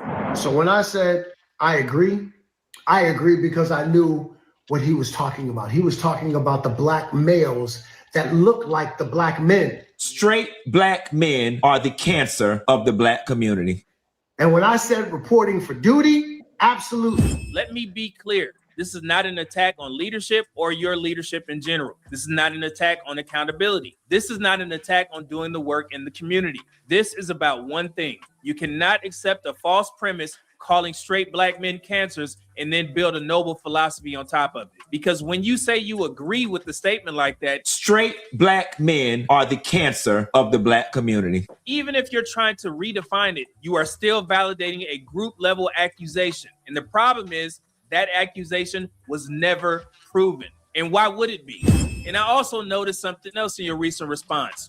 No data, no proportions, no distinction between the majority and the minority, no acknowledgement of the millions of Black men who are working, providing, raising families, and staying out of trouble. Instead, the conversation immediately shifted to men take responsibility for things that they didn't break. Because men show up to fix things that they haven't even broken. And that sounds good. But let me ask you a real question. Responsibility for what exactly? Because if you don't define the problem accurately, then your responsibility becomes tied to a narrative, not reality. And this is where we separate. There are two conversations happening. My conversation is this: let's establish what's actually happening with Black men as a group. Let's talk about population level data, fatherhood, behavioral distribution. Let's separate the few from the many. Your conversation is this: Black men should step up. Black men should lead. Black men should fix the community, even if they didn't break it. And here's the issue. You skipped the facts and went straight to responsibility. I don't accept that, and nor do the Black men over here do. Because once you accept responsibility without accuracy, you lost control of the narrative. Now, anything that happens, no matter who did it, gets placed on the backs of all Black men. Not happening. Now, let's talk about something else I noticed. If you go under your recent video and you actually read the comments, you'll notice a pattern. The majority of the engagement is coming from who? Black women. Now, that's not an issue by itself, but it does raise a question. What kind of messaging is being reinforced? And who does it resonate with the most? So let me ask you a real question. What would happen if you presented the full picture? What would happen if you told your audience that approximately 69.3% of births in the Black community occur outside of the marriage? But then you clarified something very critical. That does not mean that 69.3% of Black men are fathering children. Because when you look at the data, only about 46% of Black men have ever fathered a child. Now, let's go further. About 61% of Black women have had at least one child. Compare that to the same 46% of Black men. That creates roughly a 15% gap. And that gap matters because it tells you that births are not evenly distributed across Black men. A smaller percentage of men in general, not just Black men, are responsible for a large share of Black women's births. Yes, sir. So I'll ask again, what would happen if you put that information in your post? Do you think the reaction will be the same? If you're honest with yourself, the answer is no. And if the answer is no, then that tells you something very important.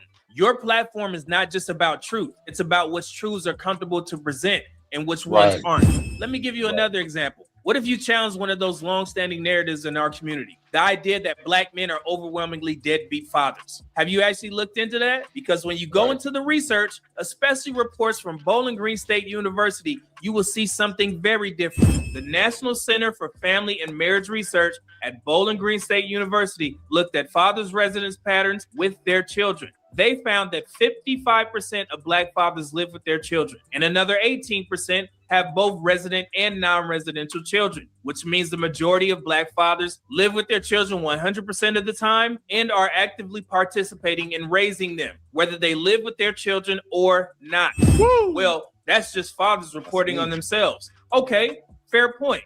But here's the problem with that argument. Researchers anticipated that criticism. So another study looked at the mothers' reports instead. And what did the mothers say?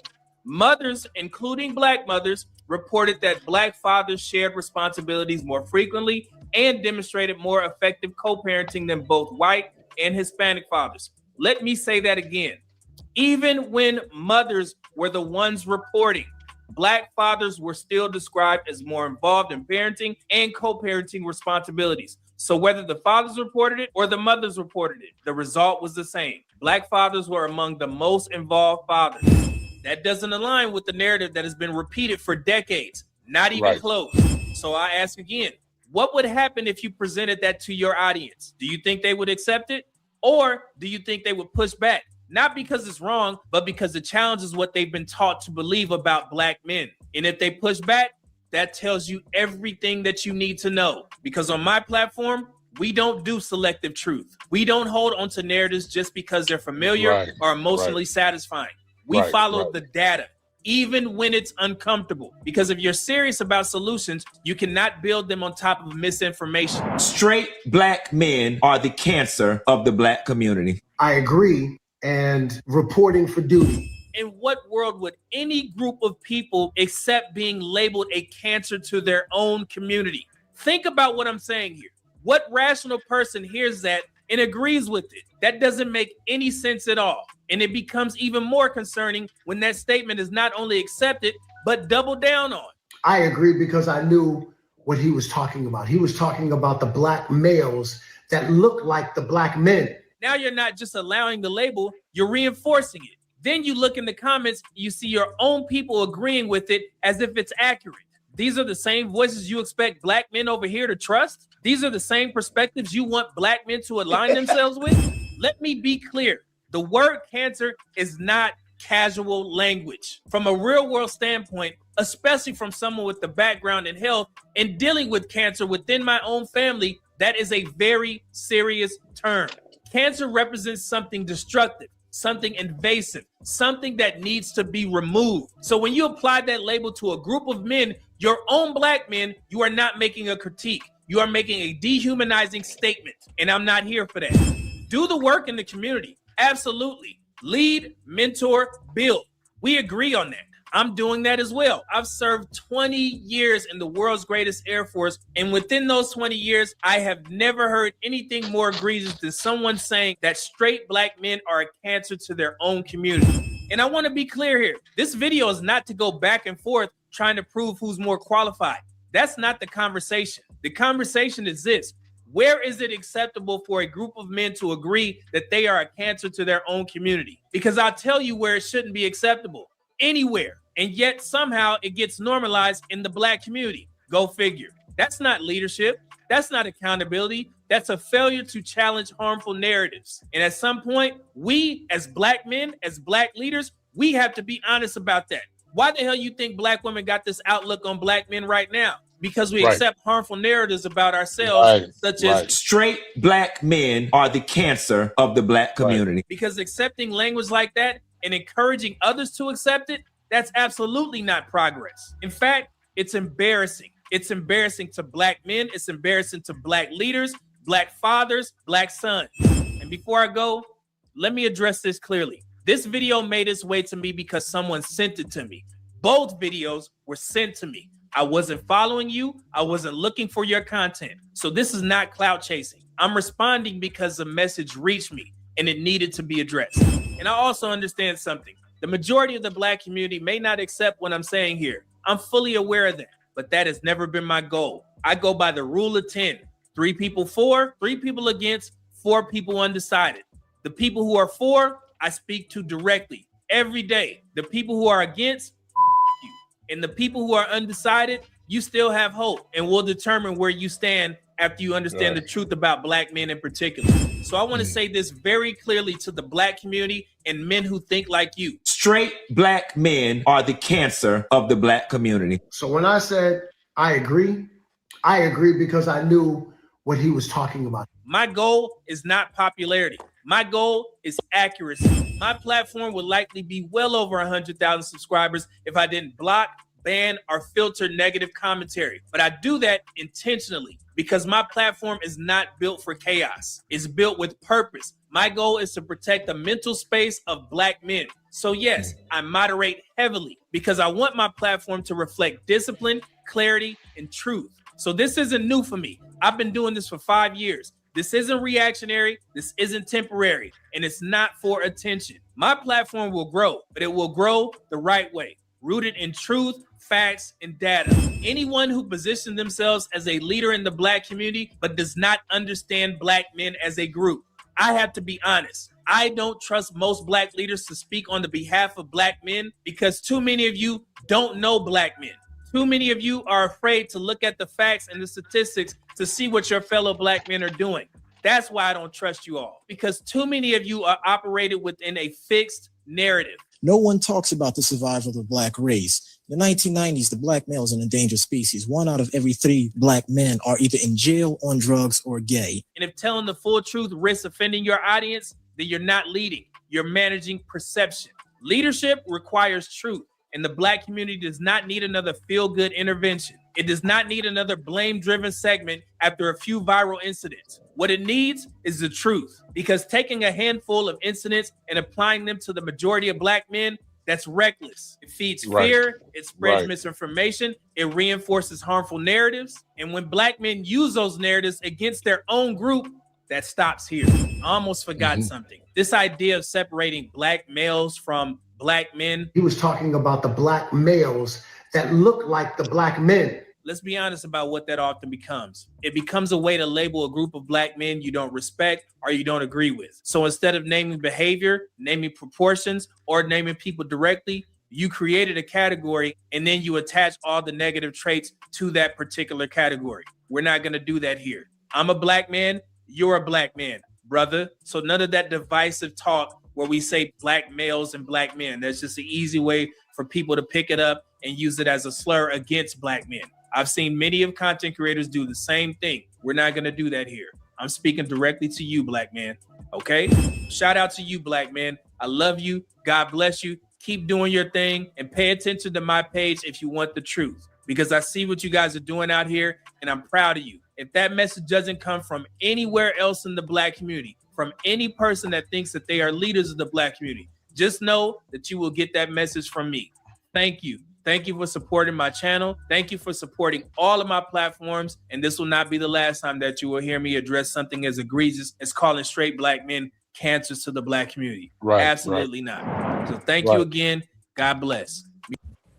That's beautiful, man. That's beautiful. So, black man, I gotta run, brother, because I'm about to leave. But listen, that brother, that's what I was saying earlier when I came on your show. It's a thinking era called magical thinking, and magical thinking is not predicated in reality. It's based in delusion. And so people that manifest magical thinking, it goes back to what I was saying earlier. They take a small sample size and broadly overgeneralize all black men to push a propaganda narrative. And to the people that say that black men gotta have the resume, I know plenty of people, black men that have the resume, and they still don't get respect in their family. I got men right now that make good money. They're hardworking men. They try to lead their wives, and their wives still try to usurp their authority, undermine their leadership, and do everything. And these are hardworking, blue collar, and also professional black men.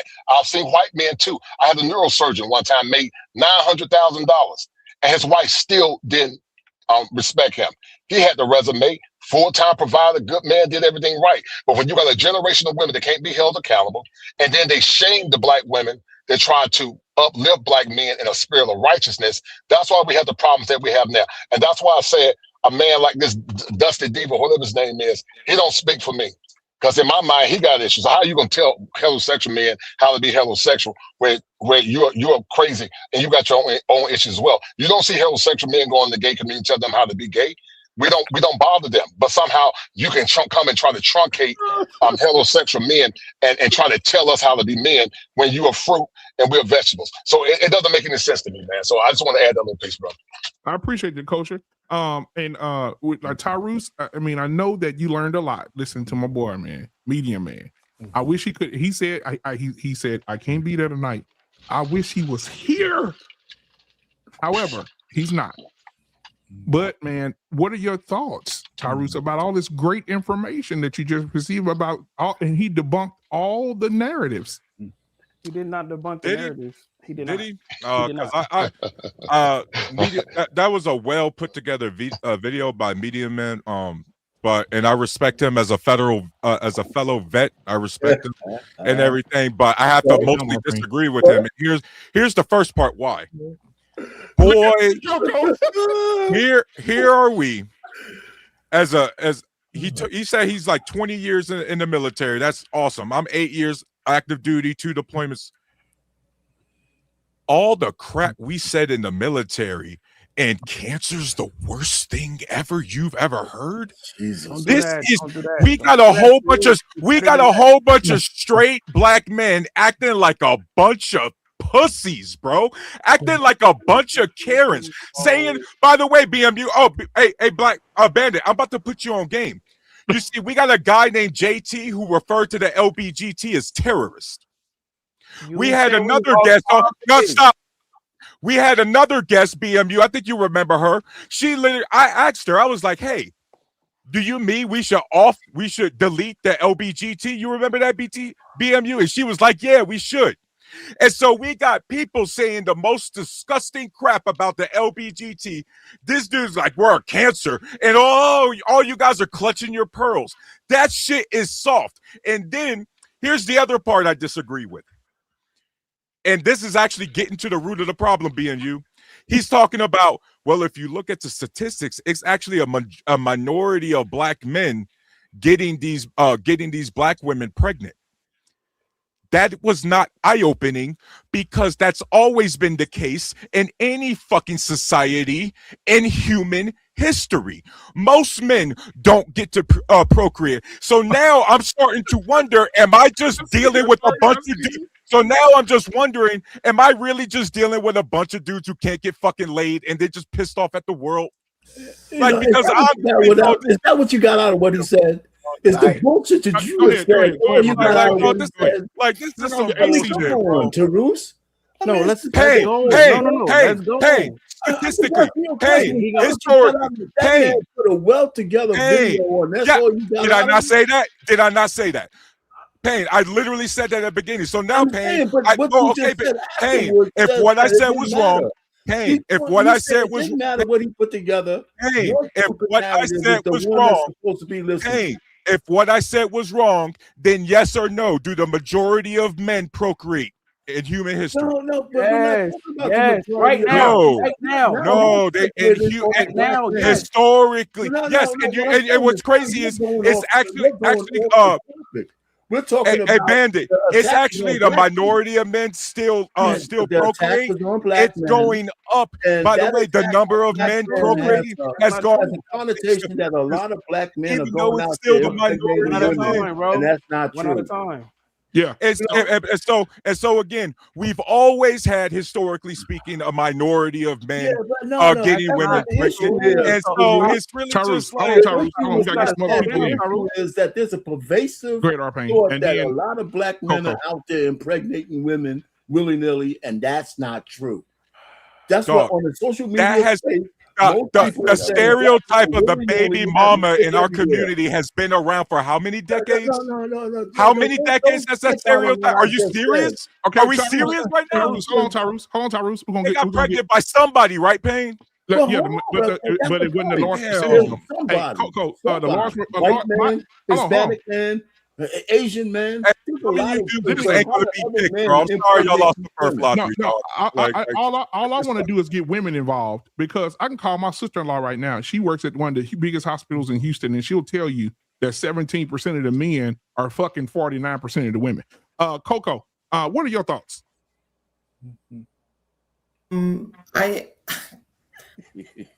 Yeah, I know. I don't know what is the argument about. Is the argument like Funky Dineva's comment? It is what it is. It's not the biggest issue that is affecting the Black community. The biggest issue is the lack of families that's affecting the Black community. It's not because men don't want to be husbands. It's because, unfortunately, the majority of women who, quote unquote, want to be wives to 10 to 20% of the men, which wasn't the case 20 years ago.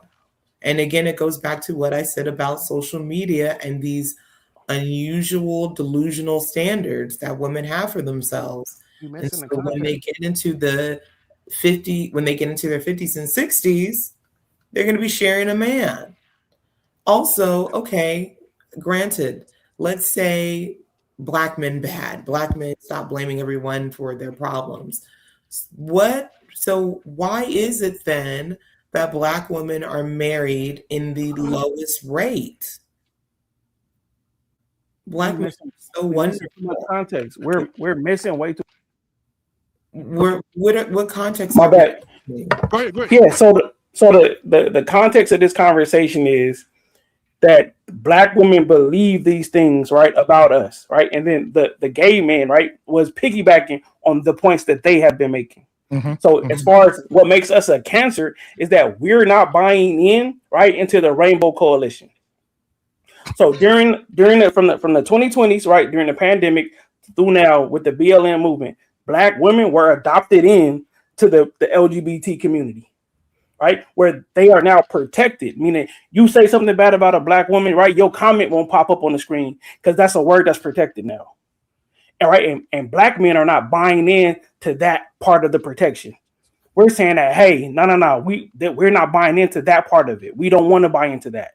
We're staying on our square over here, and since we're not buying into it, we're a detriment to the community because we're not signing up for that popular culture.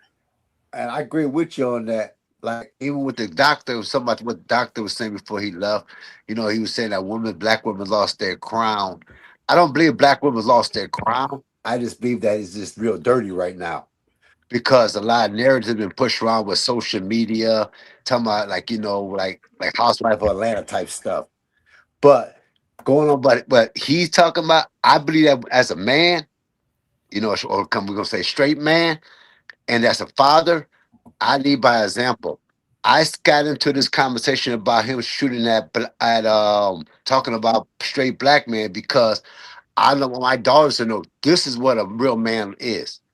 I go out every day. I work my 40 hours a week or more. I also run my own business. I respect my woman. I take care of my business as a man, my responsibility as a father, and I carry myself as a certain way. And I don't let nobody assassinate my character as a man, period, and as a Black man, and as a father to two daughters. And I want my daughters to understand this is the kind of man that you look for, and not what that guy said that we are a cancer. And I could focus on multiple things at one time. Because as a Black man, I've been focusing on multiple things since we came here. I could focus on the fact that this man says we are cancer and show them we're not that cancer and what you say is wrong. And also focus on what kind of woman I want. That I don't want a woman with a high body count because that if I have a child by that woman, she's going to be the type of going to put the wrong seed in it because she couldn't even lead her own self right. So then I'm going to end up with a child like Funky. That's going to lead my child on the wrong path. And it's so it is our responsibility, right? As far as the structure of homes, right? The women who end up getting pregnant with a Black baby, most of them get pregnant by a Black man. So even if we talking about the minority at a certain age are having children, by 45, most Black men have a child. right? So you sharing somebody's baby mama, but eventually you have your own child. That's how that number works. So we're saying that the reason that they're saying that we're the outside of the, I guess, the popular culture or the demographic that they want to be in is because we're saying, hey, this is wrong. We want you to be this way. Right. And we're that's not accepting that. We're not accepting you assassinating our characters, man, and telling our women that you are the right way to do something, and got our kids growing up confused, dazed, and all uneducated. Yeah, I do not think that most black men are thinking that deep about the structure of the households. What I actually see is that the black men have basically a concern or a complaint about what they're dealing with, and then the black women do not want to hear it. So in the comment section, it's the Coliseum, and then we're going back and forth about the experience, and it's the boogeyman, right? These uncooperative black women don't really exist. But right? mostly the women that backed him up are mostly the ones that pushing that narrative to the front. Right. The ones that hurt, the ones that right. That's most right. We could be honest. We could say most black women have been hurt by a black man before. But a lot of you, if you looked at a lot of videos, there's a lot of black sisters out there that's defending and saying that he's out of pocket, he's not right. But I'm talking about the feminist culture in the black female community, right? Is at a high rate, right? Where they are empowered, they are looking at black men on an equal eye level, no matter what, right? That's how they feel. Even if the black man is not getting on their program, that's a problem. What I'm seeing is that, okay, there are things that we can't control about these household structures. And are we willing to basically lock down and control the controllables as black men? Well, a quick question. Yeah, go ahead, Coco. Go ahead, Coco. Sorry. I didn't even see his clip. I just saw the tagline, the headline. What was his reason to say black men are the is it what you were saying, sir? What was his reason to say that is the context, right? It's basically a continuation of the Meg Thee Stallion and Klay Thompson conversation about how black men were responding to her being cheated on, and how black women had a visceral reaction to how we didn't care or how we were damn near overjoyed about the going on to their relationship. Allegedly being wait, and that's the reason why he said black men are a cancer? Yes. Oh wow. And it's allegedly being cheated on. That's I'm saying that. No. Well, let's just open up the cinematic script and say he did. Okay, then if he did, then I'm with you. Back to the streets with you. That's close. Bro, Coco. Yeah, I'm with him. I understand where he's coming from. I understand what he's saying too. I just think that when you because we say this, a lot of people say this. That's why I don't understand why we get a lot of pushback by disagreeing with this thing, right? Because if he says something, he's defended. He's being defended by everybody. Women, heterosexual men are defending him. The straight women are defending him, and they're just defending this man. And I think that it comes a time where black men need to stand 10 toes down. The one thing about me, and I know I joke a lot, but I'm not joking right now. One thing about me, I don't waver. If I believe something and I stand on it, that's what I stand on, and I won't stand on it. And John Lewis knows this because me and him debate all the time. You can't waver me. If I know something, I have morals, I believe in my morals and my values, that's what I stand on, and you're not going to budge me. And we always talk about the lineage and our grandfathers. My grandfather would be rolling over in his grave if I was sitting in a conference room with 5 men with dresses on, snapping their fingers, talking about clock it, trying to make a goddamn decision about what men supposed to do. My grandma would get on me. My uncles, my grandfather, all the men before me would be rolling over in their fucking graves if they saw me at the table with a bunch of men with dresses on, lipstick, lip gloss, fingernails painted, snapping their fingers, talking about clock it. My grandfather would be, son, he would probably say, son, what the fuck is wrong with you? My grandfather from the deep south of Corinth, Mississippi is the cause of broken homes because he had 12 kids by 5 different women. That was a culture back then. What the got to do with my granddaddy? I mean, you just share. You're like, for every one of your awesome granddaddies, there was a shit ton of my granddads. Can I add it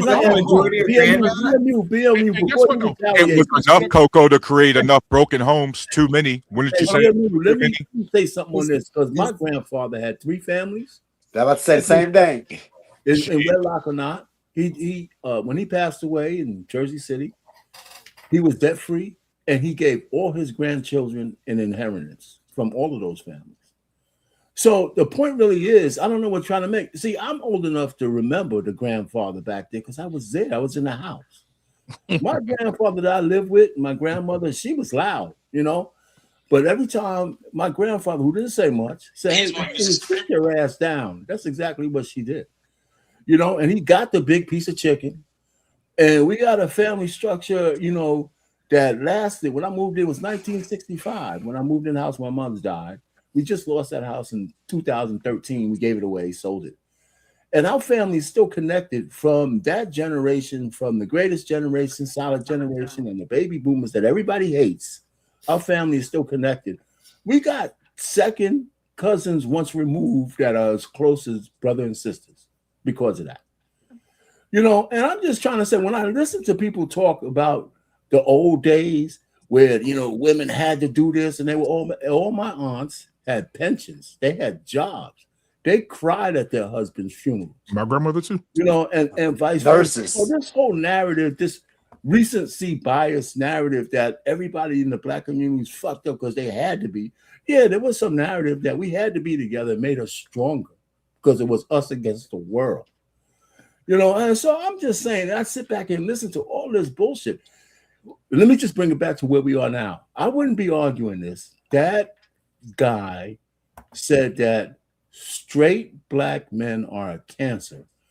I'm a straight Black man, and I take that personally. It doesn't matter whether we have bad actors in the Black community.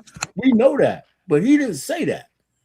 He said that me and all the shit that I put in, you know, I do so much stuff for my family, you know, and all that kind of stuff.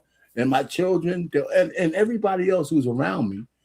And for him to call me a cancer, I take that personally. I don't care what it. But why is it? I do have a question for the panel. Why is it for specific to Western Black Americans that this is an ethnic group that says the worst of its own, identifies for the majority of its own? Like in each ethnic and racial group, they are degenerates. They are the ones who are the evil, the bad people of society. But and it happens for Japanese, Italians, Russians, Nigerians, Angolians. They're all those people in these different ethnic groups. But that doesn't identify the whole ethnic group within the group. Why is it for African Americans, because you disagree, you're saying that this is a cancer, so that negative connotation falls on everyone? Right. That's what I understand. There are people it's like that in the white community, in Germans, Italians, or whatever, but they'll never say, oh, this is a cancer of all our group. Well, you know, Coco, I don't think people realize how unique Black Americans are in terms of a culture. You know, we're not Africans, right? We're Americans, right? Everybody else has historical things that they can directly tear back. The Italians can trace back to Italy and all that kind of stuff. As Americans, as Black American males, we don't have anywhere else to go. This is our home. And there's something about Black American men, because one, we're still standing. After all the shit that they've done, we're still standing. There's a certain power in being a Black African American, Black American, that I think people are intimidated about. And listen, all those South African blacks, the reason why they're free is because of Black Americans. But I agree. But what I'm saying is, so I'm just saying, but I think there's a natural inclination that, and especially with, and here's where the women come in, because Tarusi can go crazy. When we look at our power as Black men, as the so-called patriarchy, there's a natural order of things, and it intimidates the modern woman who wants to be free. They want traditional men, but they don't want to be held to traditional standards. So the way they can fix that is by breaking us down and making us acquiesce like the light-skinned dude on that thing says, I'm for it. You could call me a cancer and I'm on your side. You know, I mean, I'm just saying, there's something about Black men. We have abdicated our power to the matriarch women. And I hate to say matriarch, to women. That's what we've done. Generationally, and I think it's part of the programming, and too many of us fell for it, and that shit's coming to an end, and it's making some people scared. Yeah, we are the reason that this conversation is able to happen, the reason that Funky Godiva is at the table, because we don't have an inherent hierarchy in the Black community, right? And that's our fault as Black men. Yeah. The Black woman either looks us in the eye or thinks she's the one running the show. Mm-hmm. That is how it is in most situations. And that is most of us, right? And then the gay Black man identifies with the Black woman. After they call us sassy, but we stand up for what we believe in, they turn around and call us sassy, and we turn around and put the gay person up there as a real. I don't know if that answers Coco's question, but and his plight, Funky Deniva's plight, is the Black woman's plight. So the reason that they're at the table is because there is no hierarchy in our community. So, Coco, in my opinion, our pain is probably most accurate so far, and here's why. Look at our history, Coco. Black men specifically have had a hard time holding on to some sort of foundational identity. We are all over the place. As we know, the idea of a community or a monolith, people will argue that's non-existent or it exists, but it's broken. Like, we have to understand that there are similar overlaps of the other demographics you was talking about. For example, Coco, you should hear how the British used to talk about the Irish. Oh boy. The Italians, Coco, they were the second most lynched demographic right behind us. Irish. You know what I mean? That was part of the reason, but unlike us, we're not chameleons, right? We can't change our skin tone like that. But Italians, Irish people, it was easy for them to be or to adopt what was considered white culture, right? Even though they dealt with that same thing. But unfortunately, with us, Coco, we just have the way we came here in this country was different. And so the way that we get treated and we're allowed to grow has been different. And so a lot of those demographics do have some sort of root, right? But Coco, guess what? When we do our genetic test, Coco, it's 4% Ghana. It's 12% Nigerian. It's, 15% Senegal. Right. And then, as you know, when it comes to that genetic, then it's not just the nation over there. It's more about what tribe you belong to within the nation. Right. And so we're so mixed up right now that a lot of times Black men, this is one of the direct criticisms we need to figure out, is we do have sort of an identity crisis that we haven't, that we just need a foundation, Coco, in my opinion. Yeah, I mean, I just think, like, to your point, but Italians won't say that the mob represents Italians. Right. Like, you're never going to hear in general society that they say, yeah, like, and that's and the mob is destroying they're not even going to address. They said, yes, there is that, but that's not us. That's what I'm saying. Like, but respectfully, they do absolutely lean into that side of the culture. I mean, for God's sakes, respectfully, especially the East Coast Italians, just the one quarterback, when it was his time to get that starting job at the quarterback, they had the homeboy, his uncle leaned into that Italian stereotype. You know what I mean? Maybe that's what is propagated in the general media, but not that's not what they want to be known for. Right. Generally speaking, Italian Americans. And you don't see no Italian person on YouTube saying, hey, all you fucking Italians, all you fucking Italians are fucking cancerous. You fucking Italians, all you fuckers are fucking cancerous motherfuckers. They're not doing that. They're not doing that. No group is. They're not. No group but us. It's only us. It's only us. Yes. Hold on. But no. There is a homogeny happening with women, right? Where there are women, right, who go through the academic system who are coming out with these views, and then they look back at the man. The Latino women are saying the machismo, right? The other one is, he's a chauvinist. That they are coming back with these thoughts about their men. The issue is that at the end of all of that, there's still a hierarchy when they go home. We do not have a hierarchy in most of our homes. Nope, you're right. You're right. You get home and she telling you what to do. Yeah, that's what happens in y'all. That's what you mean. If it's a woman telling you what to do, then you do have a hierarchy. It's a woman, and that's right. So yeah, right, Payne. So now I'm wondering, okay, are we making it official, or are we coming to terms, an emergence in the Black community that we are a matriarchal community? Hold on, let me say this, Tyrese. I think so. It seems like that's coming up a lot, Payne. It's coming up. No, I mean, I know. I think back with BMU said he was going to answer. Yeah, let me tell you what assume in our community that go ahead and say what you're going to say. No, I want to say this is what my brother said. My brother said this to his girlfriend. He said, and I told him she was toxic, but they broke up. Anyway, he told her, he said, you talk to me very disrespectfully. He said, if the laws didn't protect you, would you still talk to me the same way? If you know that you can pick up that phone and call White Daddy and have me arrested, or you couldn't, or he said, if the laws didn't protect you, would you still be trying to emasculate or disrespect me? And I said, my older brother said, no, they would not. Imagine if a woman knew I ain't got nobody to call. This is my authority over me, my husband. How many women would look their husband in the face and say, you bitch ass nigga, you ain't shit? I just want to know. Yeah. Coco, how many women would do it if they weren't protected? Oh.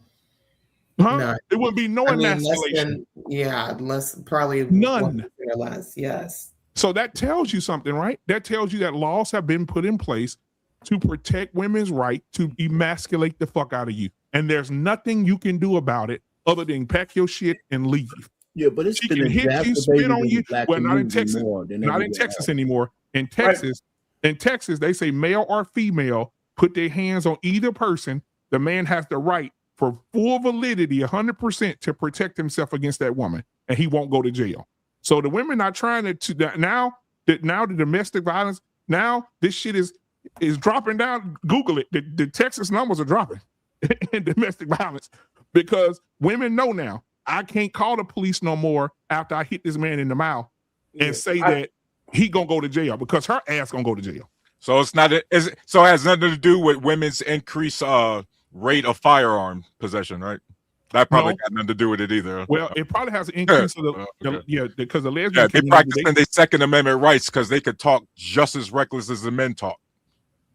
Because guess what? That 308 is equal opportunity, bro. You know that. Our pain was about to get somewhere. But go ahead, Arpain. Yeah. Well, no, all I'm just trying to say is we you're talking in generalities. I just think that all women in America had to take advantage of all the laws that have been passed, from no fault divorce to this.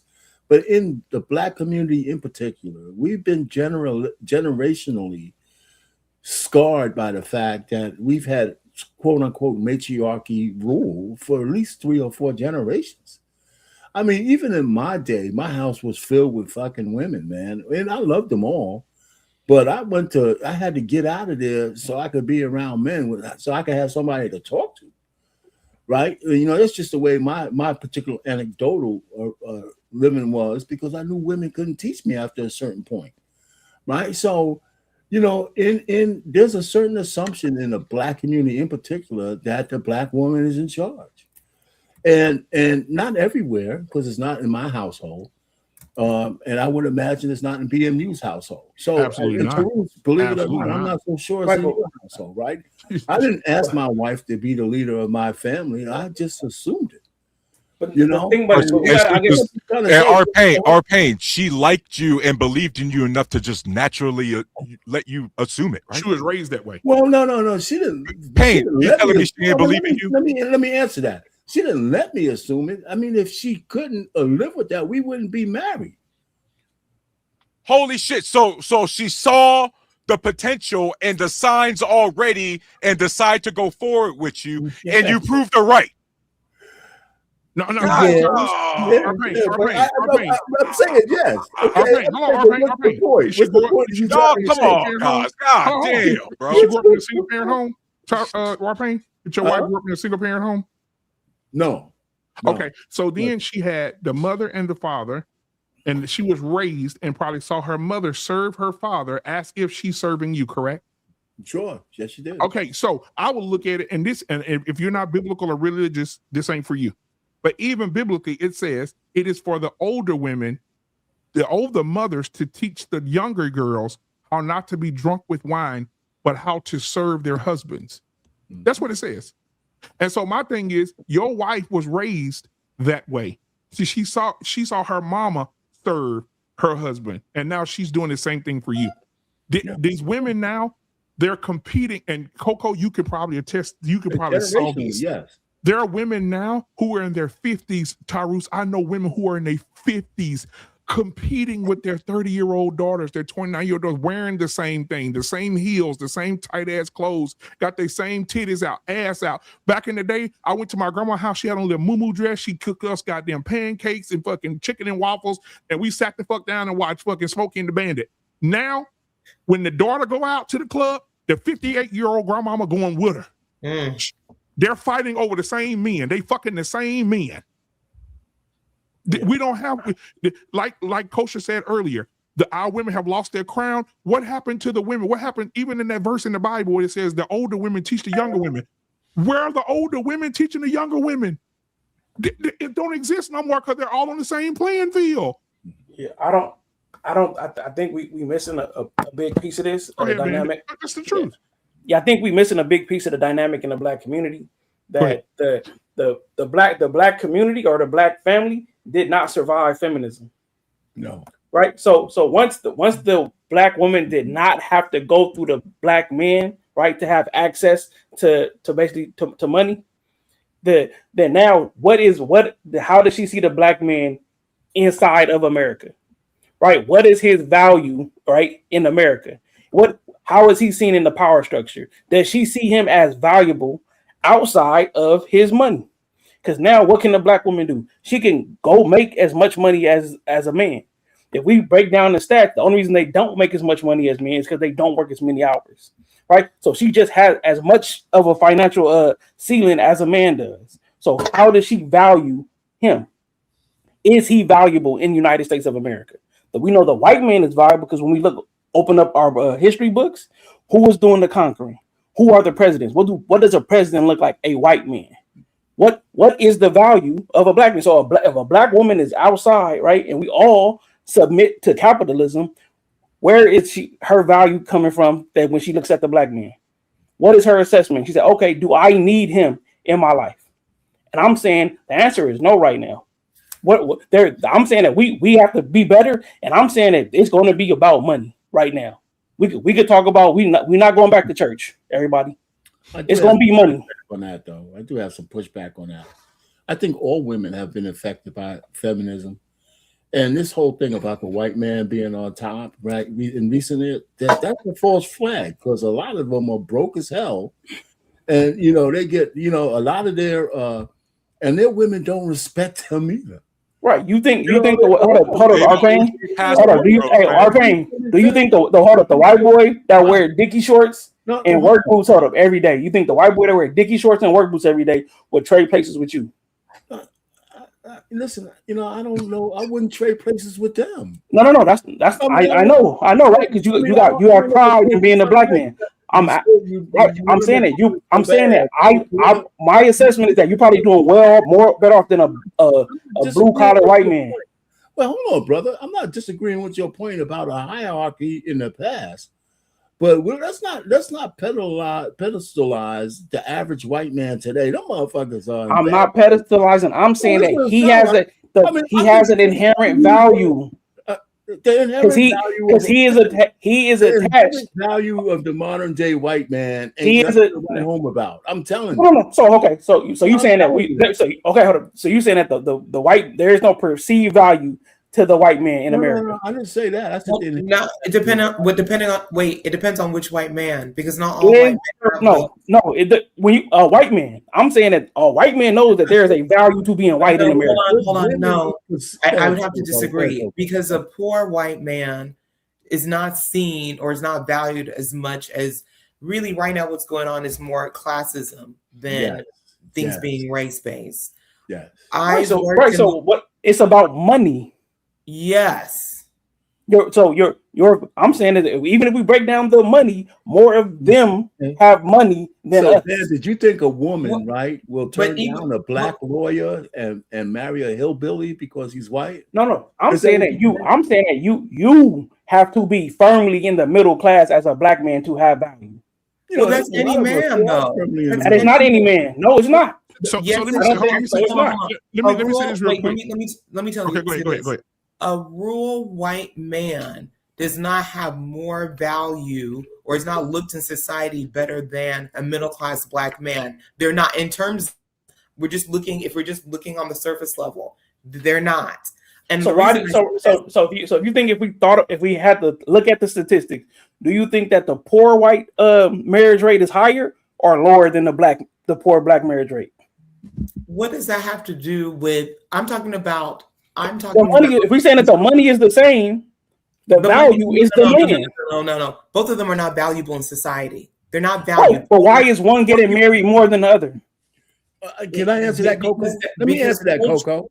Marriage is valued more in their society. Not because of money, though. The poor white woman don't have no problem marrying a poor white man. Our poor black women still want a high value man.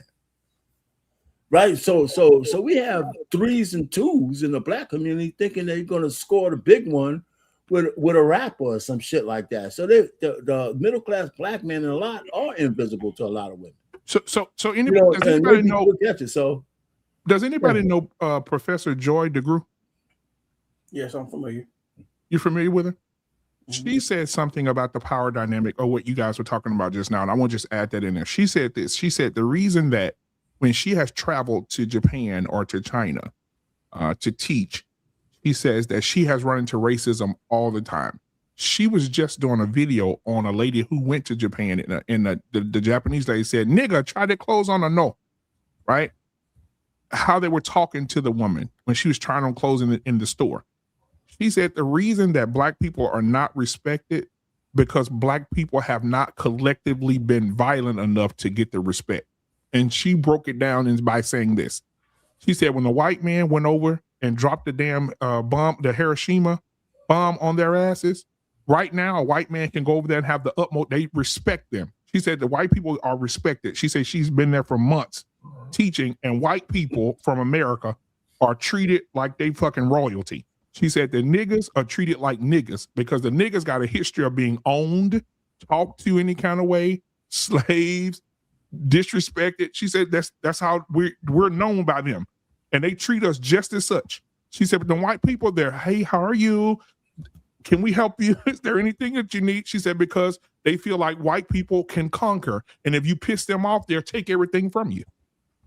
So BMU, from your overall point, I understand where you're coming from, and I slightly agree. Here's why. This is kind of a side note, guys. I really need my fellow Americans, and I guess specifically, you sound like you're running for president. My fellow Black Americans to stop using the Japanese for a lot of examples, simply because with all the stuff they got going on, they are second behind South Korea in repopulating their country properly, their birth rates. So in the next 100 years, guys, they're going to exist in memory only. Right, they have one of the most. They have a higher work hour rate than we do. BMU, That's one of the countries where you can't reinvent yourself like here in America. You lose your job once, that's it. Right? And so on top of that, stop using the Japanese, because go ask the Koreans, the Chinese, the Cambodians, the Filipinos, the Vietnamese, and the Singaporeans about the Japanese and all the crap they did leading up to World War II. They are not a great, I'm saying every culture got its up and downs. So let's hold off on that. They were brutal, man. Now, I will say this too. I will add this. We talked about earlier. You said, what about the women's? And we told you that other countries and other people don't talk about their women in that way. In China, they have a term called Xingnu, which means leftover women.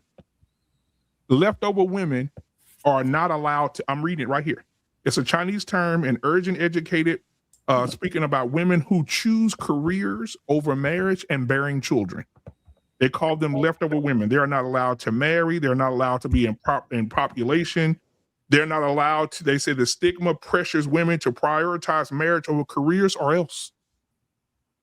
They're called leftover women. So over there, they're not playing that shit in China. But the problem is, BMU, that was China's own making, because remember, the reason they're having a birth rate problem is because of that dumbass one-child policy they had, where they was literally killing off the girls in favor of the boys. Right. So we got like hold on, BM. You know what I mean? I agree. Like this is just a problem that the men in charge created, and now they're trying to rectify. I agree. So but again, man, I appreciate you guys having this conversation tonight, man. And we're going to have a show Friday, right? Because we do Tuesdays and Fridays. And I know Tyrus is going to love this one. Tyrus, on Friday, the name of the show is going to be the Democratic Party, the Party of Emasculation. And so we're going to talk about the Democratic Party. And by the facial expressions right there, I think you're going to be on your own on this one, Tyrus. Wait, Tyrus, which branch of the military did you serve? U.S. Army. Thank you. You're Democrat too? Oh, thank you, Coco. Appreciate it. And nice meeting you for the first time, by the way. Nice stopping up with you. Yes, nice meeting you. Yeah, so we're going to have that show on nice Friday. Talking over you? Did you say nice talking over you? Is that what you said, Tyrus? No, he said nice meeting. He was being a gentleman. He was being a gentleman. And so I think that's a conversation we need to have, because I've been hearing a lot of I think it's a lot of fear. In the morning I get up and listen to radio, and whatever's on, I just listen. And I hear a lot of fear mongering from the Democratic Party, basically, especially these radio hosts. And they just sat here and said, listen, they making us use more IDs, and I promise you we're going to be, listen, slavery is right around the corner. That's what I heard on the radio this morning. They're going to put us back in the fields, and they took out voting, and we're going to be back in the fields. And you see, the John Deere's, the people don't even own their equipment no more. So now they're going to need bodies on the ground, and it's going to be us back. And I'm like, what the fuck? And these are the Supreme Court decision was one of the best things that ever happened to the Black community. That Supreme Court decision gets us off the plantation big time, because everybody with brown skin ain't somebody you're supposed to vote for. Oh, say that again.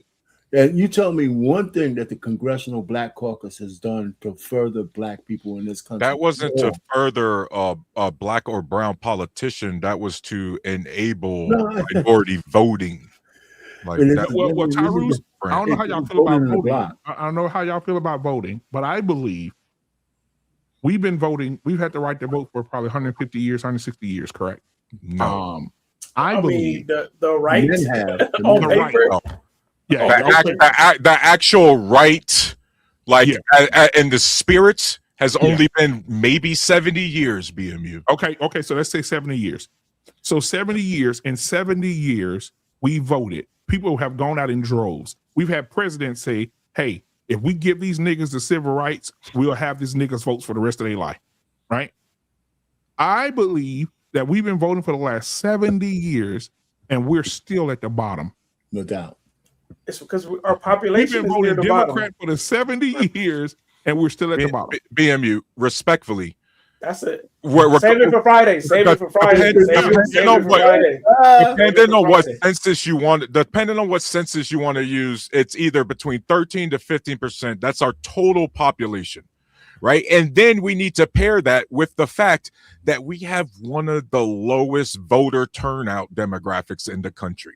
Well, because you got there's we got layers to deal with. We'll say this for Friday, but I'll say this and then we'll leave. The new voters, these new kids, these new young people. Did y'all see what they did to Al Sharpton and what's his name? The other black guy, short, bald head, Roland Martin. Yeah, you see these young people getting up out the audience and saying we're not fucking voting no more because we ain't getting shit, and you old slave niggas was voting and y'all didn't get a motherfucking thing. You ain't getting our vote unless we see some bread. You want our vote? We didn't get nothing. It's crazy, Yeah, bro. hey, bro, me and Truce linking up, bro. It's us against the world, bro. Yeah, y'all crazy, bro. If y'all think that all of these niggas that got money, we ain't got nothing, right? The black woman got the most home ownership, and we ain't get nothing. Everybody going to school and they want to go to school, and we ain't got nothing. Everybody is fine as an individual. What handout are we looking for? And I bet not hear from a conservative talking about what we getting from the government. I'm ready for Friday. I don't even know if you plan to have it, but I love to be there, bro. And I'm gonna have a Nerf slap me on the head. Please, bandit, please. Come get this spanking on Friday. Oh yeah, we're gonna get that up on Friday. But I'm gonna tell you this, y'all. All of y'all, Coco, Tyrus, Arpain, and JT, everybody else will be here on Friday. So I'm gonna send all y'all the link for Friday. I'll have everything ready by tomorrow. Tyrus, send me the title of your show for tomorrow too. And if y'all want to come chill with Tyrus, because you want to get you want to get some practice in with Tyrus, his show is tomorrow right here on this network as well. I don't know what his title is for tomorrow, but he'll be here tomorrow at what is it, 8:30? Yeah, I think the show is called Beige Rage. Oh my God. No, I think the show is going to be called Black Men, Do You Qualify to Be a Black Woman? Man, he'll be it's gonna be at 10 o'clock though. 9 o'clock Central. Yeah. 9 o'clock Central. Yeah, 10 o'clock Eastern. So make sure y'all come in and support him. If y'all want to come up, he'll have the link out and y'all can have that conversation with him. I don't know what you talking about tomorrow, Tyrese. You know? We're gonna do a lot of updates on the Iran war, talk about some AI takeover with the robots getting way better, guys. It's getting scary. We're gonna do some updates. Hey, I need you to find a video tomorrow and show the video of that restaurant in Seattle ran 100% by robots. Yeah, dog. Oh, yeah. Have y'all seen? Did y'all see the half marathon with the robots?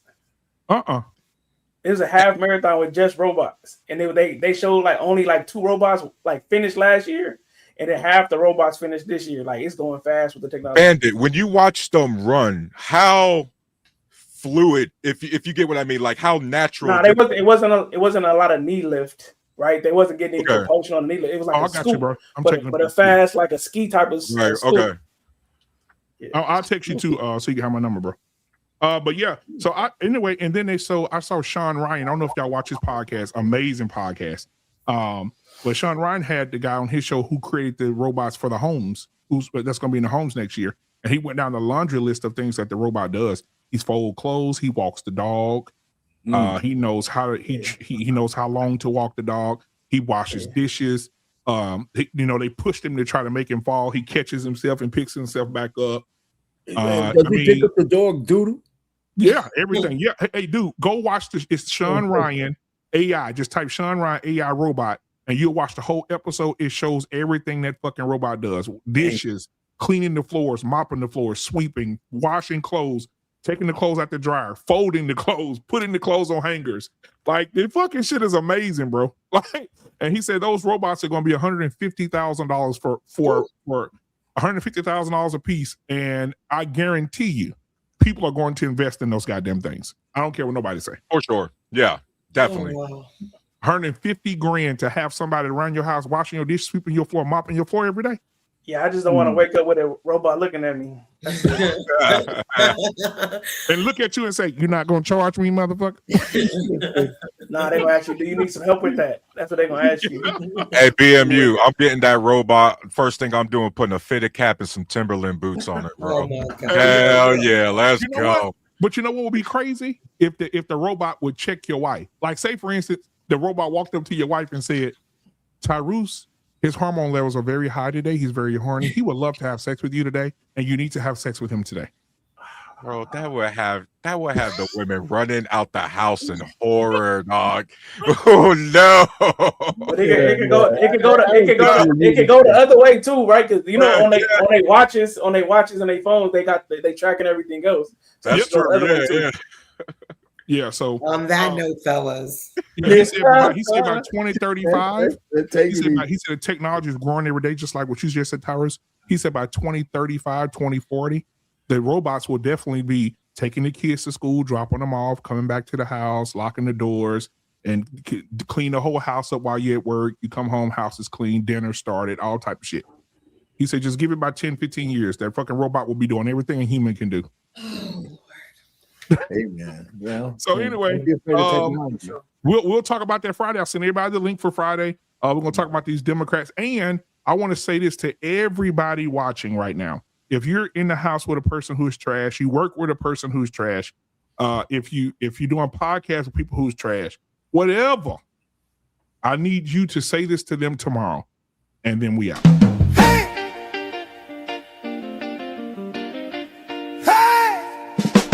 I got a question because I really need to know, do you ever get tired of being a bitch ass nigga? A ass nigga. A pussy ass nigga. A pussy ass nigga.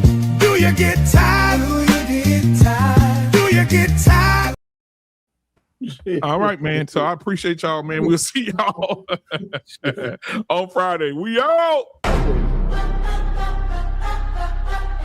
Yeah. Black Man Unfiltered Network. We ain't here to play nice. We here to flip everything they told you was normal. Hey! Yeah. Yeah. Hey, we flipping tables. Yeah. We breaking labels. Facts. No more silence, no more favors. Truth hit hard, can't save it. Yeah. We flipping tables. This that real, no cable. Hey, if it's fake, we unplug it. Welcome to the table. Yeah. I came in the room, they was comfortable, quiet. Smiling in your face, but behind it is riot. They told me be calm, but I'm built for the storm. When the truth in the building, you better transform. They don't like a man when he speak with direction. They love you when broken, confused, and correction. But I'm on a mission, I'm changing perception. No filter, no fear, just raw intersection. System designed just to keep you disabled. Mentally trapped, spiritually labeled. I'm cutting the cords, the lies getting fatal. If it ain't the truth, I'm flipping in the table. We flipping tables. Yeah, we breaking labels. No more silence, no more favors. Truth hit hard, can't save you. Yeah, we flipping tables. They said don't question, I said watch me. Too many men out here living sloppy. No guidance, no code, no structure, no lead. Now we wonder why families bleed. This ain't hate, this accountability. Look in the mirror with this vulnerability. Masculine frame with responsibility. That's what they fear, that stability.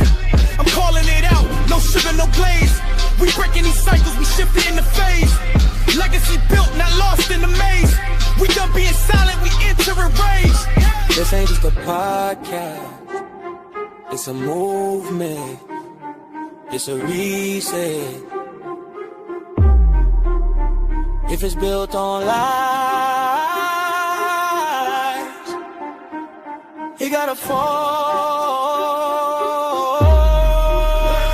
We flipping tables. No fear, no fables. Black men rise, we stable. Now we changing the label. We flipping tables. Truth is non-negotiable. Black man unfiltered. This the voice they ain't controlling. Flippin Tables Podcast. Black Man Unfiltered Network. If it don't make you uncomfortable, it ain't real.